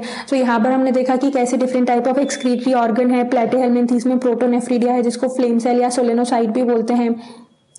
एनालिड्स में होता है नेफ्रीडिया एंड देन पोरीफेरा जो होते हैं वो बॉडी सरफेस से ही एक्सक्रीट करते हैं। देन आर्थ्रोपोड्स या इंसेक्ट जो होते हैं वो मैल्पीजियन ट्यूब्यूल्स एंड कुछ इंसेक्ट्स कुछ ऑर्थ्रोपोड्स जो होते हैं ना उनमें एंटेनरी ग्लैंड्स या ग्रीन ग्लैंड्स भी होते हैं, या फिर जो क्रस्टेशियंस होते हैं मेनली वो एंटेनरी या ग्रीन ग्लैंड यूज करते हैं एज देयर एक्सक्रीटरी ऑर्गन। यानी यहाँ पर मेंशन नहीं है बट मोलस्क जो होते हैं ना उनमें ऑर्गन ऑफ पोजेनस होती है एक्सक्रीशन के लिए एंड कुछ मोलस्क में केबस ऑर्गन प्रेजेंट होती है। एकाइनोडर्मेटा जो होते हैं ना वो डर्मल ब्रैंकाई होती हैं या ट्यूब फीट जो होता है उसके थ्रू एक्सक्रीट करते हैं। एंड सबसे इंपॉर्टेंट ह्यूमंस में क्या होती है, किडनीज प्रेजेंट होती हैं for the removal of waste. So जो ह्यूमन एक्सक्रीटरी सिस्टम है उसका इंपॉर्टेंट पार्ट क्या क्या आ जाते हैं, kidney, ureters, urinary bladder and urethra, pair of kidney, a pair of ureters and one urinary bladder and one urethra. So kidney के dimensions होते हैं, किडनी के क्या पार्ट्स हैं वो भी हमने यहाँ पर देखे कि किडनी का अगर डिटेल स्ट्रक्चर देखा जाए तो उसमें होता है outer part cortex, inner part medulla and ये जो मेडुला है वहाँ पर कोन शेप्ड स्ट्रक्चर होते हैं जिनमें कि क्या प्रेजेंट होते हैं, पूरे पार्ट में नेफ्रॉन्स प्रेजेंट होते हैं। नेफ्रॉन जो होती है अराउंड 1 मिलियन नेफ्रॉन होते हैं, ट्यूबुलर स्ट्रक्चर है जो कि फिल्ट्रेशन यूनिट है किडनी में। इसके अलावा यहाँ पर क्या प्रेजेंट होता है, एक हाइलम होता है जो कि एक्सटेंड होता है रीनल कॉलम में, रीनल कॉलम एंड होता है कैलिक्स में एंड यहाँ पर हाइलम जो पार्ट है वहां से ही renal artery, renal vein and ureters pass होते हैं। अब यहाँ पर जो नेफ्रॉन प्रेजेंट होते हैं ना वो 2 टाइप के होते हैं, जनरली कॉर्टिकल भी होता है एंड जक्स्टा मेडुलरी भी होता है। कॉर्टिकल एंड जक्स्टा मेडुलरी में डिफरेंस क्या है, तो हम जक्स्टा मेडुलरी के लिए ना जेएम वर्ड यूज करते हैं। कॉर्टिकल जो है 80% पार्ट होता है किडनी का एंड टोटल नेफ्रॉन का 80% पार्ट होगा और जेएम जो होते हैं वो 20% पार्ट होते हैं। कॉर्टिकल स्मॉल साइज हैं एंड जेएम लार्ज साइज होते हैं। कॉर्टिकल जो है वो मेनली कॉर्टिकल रीजन में ही होते हैं, जो रीनल कॉर्टेक्स होता है वहां पर होते हैं एंड जक्स्टा मेडुलरी जो जेएम होते हैं ना so they have Bowman's capsule in cortex and other part in the medulla. So cortex and medulla का जो जंक्शन है वहां पर होता है क्या, वोमन्स कैप्सूल एंड बाकी का पार्ट जो है वो रहेगा मेडुला पार्ट में। हैनलेस लूप जो कॉर्टिकल में है वो शॉर्ट होता है एंड उसका लिटिल पार्ट ही मेडुला तक एक्सटेंड होता है। बाकी जो जक्स्टा मेडुलरी जेएम होते हैं हैंडलेस लूप लॉन्ग होता है एंड मेडुला में डीप इनसाइड एक्सटेंडेड होता है। जो कॉर्टिकल होता है ना वो कब सप्लाई वो प्लाज्मा का वॉल्यूम कब कंट्रोल करते हैं, जब वाटर सप्लाई नॉर्मल होती है, बट जेएम कब कंट्रोल करें, जब वाटर की सप्लाई शॉर्ट हो जाती है। उसके बाद जो यूरेटर्स होते हैं जो 28 सेंटीमीटर लॉन्ग होते हैं एंड ओपनिंग जो दोनों यूरेटर्स की होती है ना वो सेपरेटली यूरिनरी ब्लैडर में होती है एंड ये जनरली ओब्लिक होते हैं, जिससे कि यूरिनरी ब्लैडर में जो यूरेटर्स जब एंटर होते हैं ना सो ये किस प्रोसेस में, जब यूरिन का रिमूवल होता है। सो जैसे पेरिस्टलाइसिस ईसोफेगस में एंड स्टमक की वॉल्स में होती है तो वैसे ही पेरिस्टलाइसिस जो है अगर यूरेटर्स में होती है तो उसको बोलते हैं क्या, रिगरगेशन।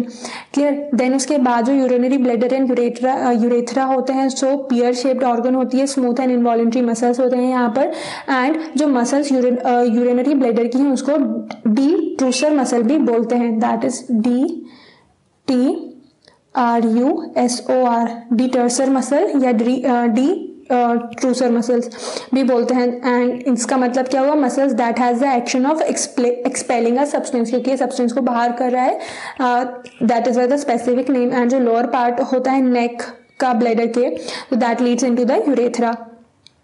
क्लियर। उसके बाद आता है यूरिन जो फॉर्मेशन और सिंपली यूरिन की जो फिजियोलॉजी है, एंड नेफ्रॉन का स्ट्रक्चर। तो नेफ्रॉन के स्ट्रक्चर में क्या है, दो पार्ट होते हैं मेनली, जो ग्लोमेरुलर पार्ट है एंड एक होता है रीनल ट्यूब्यूल का। तो ग्लोमेरुलर पार्ट जो है वो एफरेंट एट्रियोल से स्टार्ट होता है, फिर आके क्लम्प्स हो जाते हैं वेसल्स के, एंड वो पास हो जाता है फिर क्या, एफरेंट एट्रियोल्स में। यहाँ मेनली फिल्ट्रेशन होता है ब्लड। एंड उसके बाद जो वोमन्स कैप्सूल है वो एक कप शेप्ड स्ट्रक्चर है जो कि एक्सटेंड होता है प्रॉक्सिमल कॉन्वोल्यूटेड ट्यूब्यूल में, जो कि कॉइल्ड पार्ट है। एंड देन वो एक्सटेंड होता है descending limb of Henle's loop, and descending limb फिर पास होता है असेंडिंग लिम्ब में, वो जाके कन्वर्ट होता है again a coiled part, distal convoluted tubule, and then the collecting duct. ये सारे जो पार्ट्स हैं ये किसमें हेल्प कर रहे हैं, यूरिन के फॉर्मेशन में एंड यूरिन के फिल्ट्रेशन में हेल्प करते हैं। सो फॉर्मेशन जो हो रहा है फिजियोलॉजी में, तो मेन जो आता है ना कि प्रोटीन जो है वो डाइजेस्ट हो गया एलिमेंट्री कैनाल में, कन्वर्ट हो गए अमाइनो एसिड में। अमाइनो एसिड जो था ब्लड सर्कुलेशन में एब्जॉर्ब हो गया इंटेस्टाइन के थ्रू, एंड देन अब ये जो अमाइनो एसिड था वो दो टाइप में आ जाएगा, useful amino acid and the harmful amino acid. Useful amino acid जो है सेल्स में एसिमिलेट हो जाएगा, एंड जो हार्मफुल अमाइनो एसिड है वो कहाँ पर एंटर कर जाएगा, लिवर में, एंड फॉर्म यूरिया। अब ये जो यूरिया फॉर्म हुआ है लिवर में, वो दो प्रोसेस से सिंथेसाइज हो सकता है, एक तो डीएमिनेशन है एंड एक होता है ऑर्निथिन साइकिल। एंड सेकंड क्या होता है इसका, यूरिन फॉर्मेशन में जाता है। तो यूरिन फॉर्मेशन कहाँ पर होती है, किडनी में, जिसमें कि 3 प्रोसेस इन्वॉल्व होती हैं, और हमें यहाँ पर यूरिन फॉर्मेशन पे ही मेन फोकस है। फर्स्ट क्या हुआ यहाँ पर, ग्लोमेरुलर फिल्ट्रेशन हुआ, देन रीएब्जॉर्प्शन हुआ, और फिर होता है ट्यूबुलर सीक्रेशन। सो ये तीनों जो प्रोसेस होती हैं, उसके बाद around 180 litre per day urine output होता है, and 125 ml per minute GFR जो होता है ना, glomerular filtration rate. Urine output नहीं, सॉरी, 180 लीटर पर डे जो है वो ग्लोमेरुलर फिल्ट्रेशन रेट होता है पर डे का। 1 to 1.5 लीटर यूरिन आउटपुट होता है पर डे। क्लियर। सो यहाँ पर ये रीएब्जॉर्प्शन एंड सिलेक्टिव सीक्रेशन होता है यूरिन फॉर्मेशन की। ये 3 इंपॉर्टेंट स्टेप हैं, एंड ये जो 3 इंपॉर्टेंट स्टेप्स हैं ये कहाँ पर हो रही हैं, different parts of the tubules. And then उसके बाद सबसे इंपॉर्टेंट और एक और चीज़ यहाँ पर है क्या, mechanism of concentration of the filtrate. क्योंकि ह्यूमंस में ये कैपेबिलिटी होती है कि वो यूरिन को कंसंट्रेट कर सकते हैं, एंड यूरिन को कंसंट्रेट किस वे में कर रहे हैं, मेनली सबसे इसमें इन्वॉल्व है हैनलेस लूप, क्योंकि असेंडिंग एंड डिसेंडिंग लूप जो है हैनलेस लूप का, वो क्या बनाता है, काउंटर करंट मैकेनिज्म फॉलो करता है, एंड इस काउंटर करंट मैकेनिज्म से ही कंसंट्रेशन चेंज होता है फिल्ट्रेट का, एंड ऑब्टेन होती है क्या, फिल्ट्रेट वेस्ट। एंड जो वेस्ट प्रोडक्ट आता है ना प्रोटीन के मेटाबॉलिज्म से, वो अमोनिया हो सकता है, अमाइनो एसिड्स हो सकते हैं, यूरिया, यूरिक एसिड या फिर ग्वानिन। एंड देन आता है कि regulation of kidney. So kidney को रेगुलेट करने के लिए सबसे ज्यादा इंपॉर्टेंट कौन है, हाइपोथैलेमस। हाइपोथैलेमस एक्टिवेट करता है न्यूरोहाइपोफाइसिस को, न्यूरोहाइपोफाइसिस से रिलीज होता है एडीएच और द एंटीडायरेटिक हार्मोन और वेसोप्रेसिन। जब भी बॉडी में एक्सेसिव लॉस होने लगता है फ्लूइड का, सो उस कंडीशन में क्या होगा, एडीएच जो होता है वो रीएब्जॉर्प्शन फैसिलिटेट करता है एंड डायूरेसिस को प्रिवेंट करता है। देन उसके बाद जो जक्स्टा ग्लोमेरुलर अपैरेटस है वो क्या करते हैं, जेजी सेल्स को, जक्स्टा ग्लोमेरुलर सेल को रिलीज करते हैं, एक्टिवेट करते हैं, जैसे कि रेनिन रिलीज होता है। यहाँ पर एक क्वेश्चन हमने लिखा हुआ है रेनिन एंड रेनिन का डिफरेंस, ये इंपॉर्टेंट है। सो रेनिन अगर रिलीज होता है तो वो एंजियोटेंसिनोजन को कन्वर्ट करता है एंजियोटेंसिन में, एंजियोटेंसिन 1 कन्वर्ट होता है फिर किसमें, एंजियोटेंसिन 2 में। एंजियोटेंसिन 2 जो होता है वो वैसो कंस्ट्रिक्टर होता है, ब्लड प्रेशर इंक्रीज करता है, ब्लड प्रेशर इंक्रीज होने से ग्लोमेरुलर फिल्ट्रेशन रेट इंक्रीज होता है। एंड लास्ट वन जो आता है यहाँ पर एट्रियल नेटियोरेटिक फैक्टर, ये क्या करता है, वैसो डायलेशन करता है। जब भी दोनों कंडीशन में वैसो कंस्ट्रिक्शन ज्यादा होगा, ब्लड प्रेशर ज्यादा होगा, तो ये ब्लड प्रेशर को लो कर देते हैं। देन उसके बाद जो मिक्सचरेशन की प्रोसेस है, so removal of urine from the body is generally called as micturition, and इसमें कौन इन्वॉल्व होता है, central nervous system. Central nervous system पे जब भी यूरिनरी ब्लैडर फिल हो जाएगा तो वॉल्व स्ट्रेच होंगी, सिग्नल पहुंचेगा सेंट्रल नर्वस सिस्टम तक, वहां से मोटर नर्व्स जो होते हैं वो सिग्नल लेके आएंगे एंड वॉल्स जो स्ट्रेच हुई है वो कॉन्ट्रैक्ट होगा यूरिनरी ब्लैडर, एंड साइमल्टेनियसली जो स्पिंजर है वो रिलैक्स होगा from inside and outside, and जिससे यूरिन रिलीज होती है। बॉडी में और दूसरे ऑर्गन्स भी होते हैं जो एक्सक्रीशन के लिए रिस्पॉन्सिबल होते हैं, उसमें आता है क्या, lungs, liver and mainly skin. So ये 3 ऑर्गन्स हो गए जो अदर एक्सक्रीशन भी परफॉर्म कर रहे हैं बॉडी में। देन एक्सक्रीटरी सिस्टम का डिसऑर्डर कि इन केस एक्सक्रीशन कभी भी प्रॉपरली अगर नहीं हो पाता है ड्यू टू एनी रीजन, या फिर जो एक्सक्रीटरी प्रोडक्ट है उसमें कोई भी चीज़ का अमाउंट एक्सेस में हो रहा है, जैसे अगर यूरिया एक्सेस में हो गया तो वो क्या होता है, यूरेमिक कंडीशन है, यूरेमिया है, एंड इसमें क्या इन्वॉल्व होता है, हीमोडायलिसिस इसके लिए रिक्वायर्ड होता है। हीमोडायलिसिस में क्या करते हैं, ब्लड को हीमोडायलाइजिंग यूनिट में या फिर डायलाइजिंग यूनिट में पास करते हैं, जहां से उसमें जो नाइट्रोजनस वेस्ट हैं वो रिमूव हो जाते हैं एंड ब्लड अगेन बॉडी में डाल दिया जाता है। एंड इसमें क्या करते हैं, जब ब्लड बॉडी से रिलीज हो रहा है उस टाइम पे डालते हैं हेपेरिन, एंड जब बॉडी में वापस से जाता है तब डालते हैं एंटी हेपेरिन। ये भी इंपॉर्टेंट है कि हेपेरिन और एंटी हेपेरिन कब यूज किया जा रहा है। उसके अलावा और जो दूसरे किडनी डिसऑर्डर्स होते हैं वो है रीनल फेलियर्स, रीनल कैल्कुलाई, ग्लोमेरुलोनेफ्राइटिस।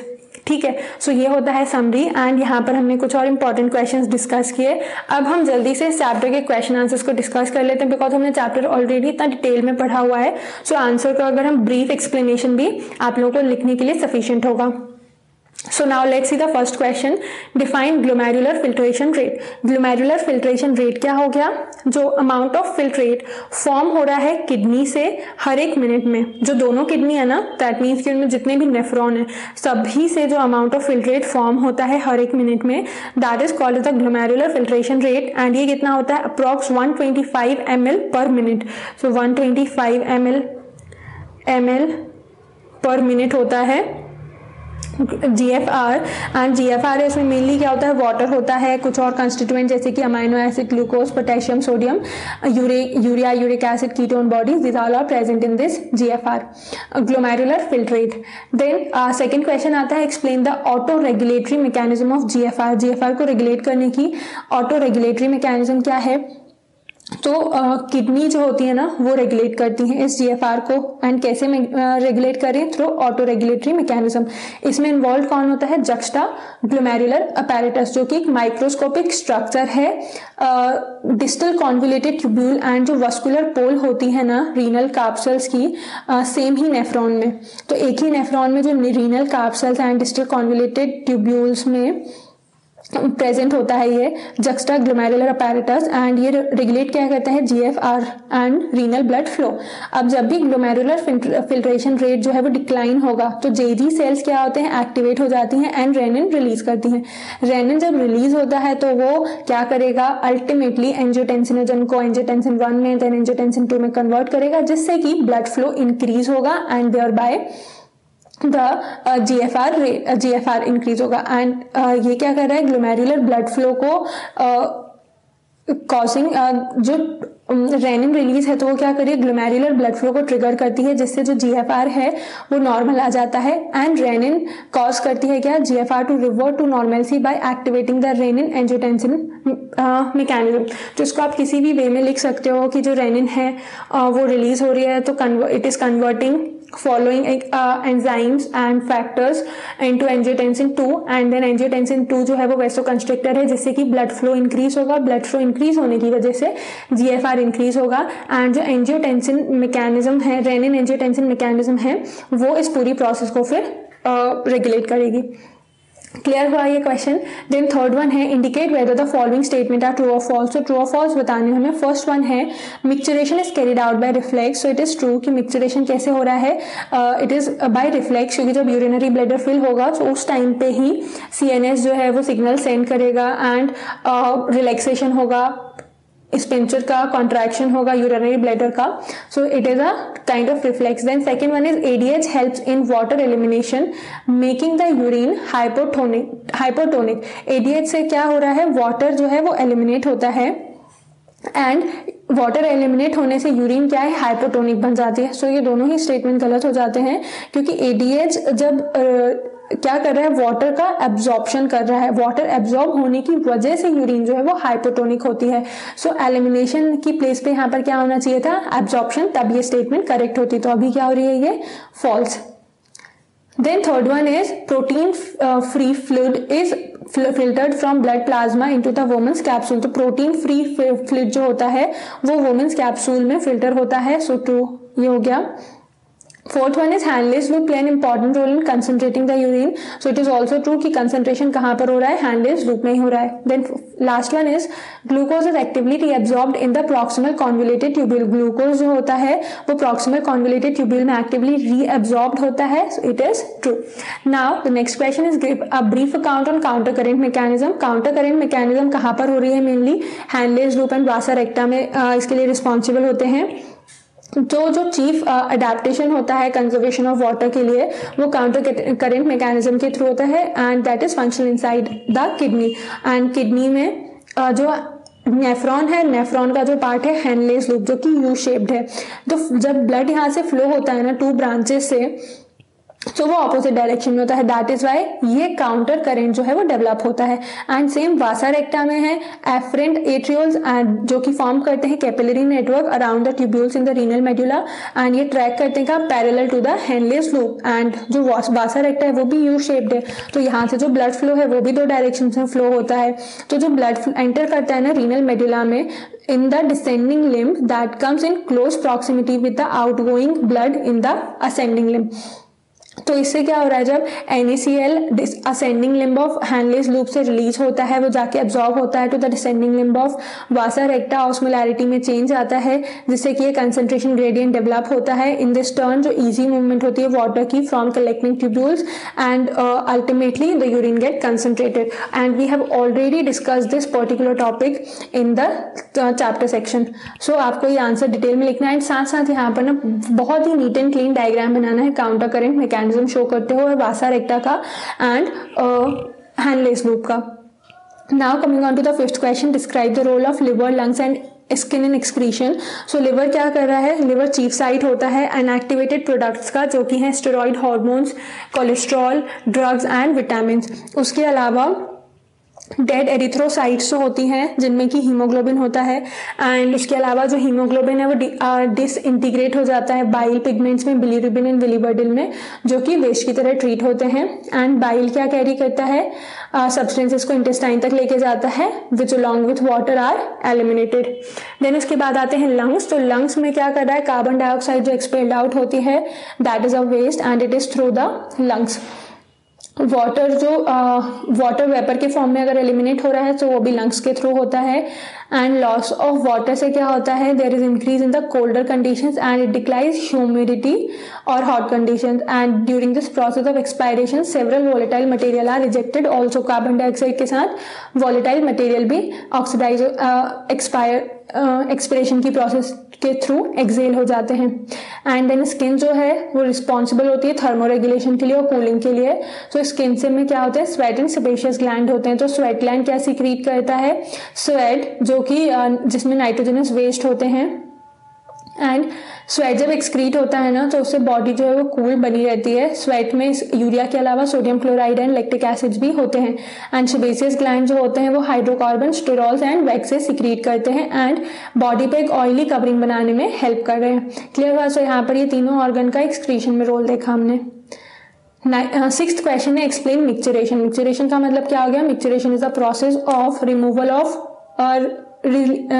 और रिलीज ऑफ यूरिन। सो इसमें न्यूरल मैकेनिज्म इन्वॉल्व होती है। न्यूरल मैकेनिज्म से मतलब क्या हो गया कि यूरिनरी ब्लैडर जो है टेम्पररी स्टोर करता है यूरिन को। तो जब ब्लैडर में स्ट्रेचिंग हुई तो यूरिनरी ब्लैडर फिल हो जाता है और जब भी स्ट्रेचिंग कब होगी, जब यूरिनरी ब्लैडर यूरिन से फिल होगा। सो इस स्ट्रेचिंग से क्या होगा, ब्रेन तक सेंसरी जो न्यूरॉन्स होते हैं वो लेके जाते हैं सिग्नल। सेरिब्रल कॉर्टेक्स जो ब्रेन में सेंट्रल नर्वस सिस्टम है वहां से जो मोटर नर्व्स होते हैं एंड जो सोमैटिक मोटर फाइबर्स होते हैं वो लेकर आते हैं सिग्नल वापस। तो इससे क्या होगा, एक तो यूरिनरी ब्लैडर का कॉन्ट्रैक्शन होता है एंड उसके अलावा जो इंटरनल एंड एक्सटर्नल स्पिंचर्स हैं वो उनमें रिलैक्सेशन होता है। सो ये रिलैक्सेशन होने की वजह से स्पिंचर ओपन होंगे एंड कॉन्ट्रैक्शन होने की वजह से फ्लूइड जो है यूरिन जो है वो आउट होती है। सो ये हो गई मिक्सचरेशन की process. Now the seventh question is match the items of column 1 with those of column 2. So ammonotelism में क्या हो गया, किसमें होता है ये, बोनी फिशेज में हो गया.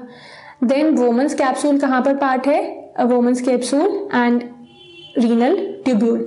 Micturition is from urinary bladder. Uricotelism is present in birds and ATS क्या कर रहा है, water का reabsorption cause कर रहा है. So simple से ये मैचिंग से. Now 8th question is What is meant by term osmoregulation? Osmoregulation से मतलब क्या हो गया. So osmoregulation एक ऐसी प्रोसेस है जो कि रेगुलेट करती है ऑस्मोटिक कंसंट्रेशन को सेल्स में, एंड क्या करती है, बॉडी में जो quantity of water and salt है उसको चेक करने में हेल्प करती है. The process osmoregulation. Then the next question is terrestrial animals are generally either ureotelic और यूरिकोटेलिक, नॉट अमोनोटेलिक. वाई?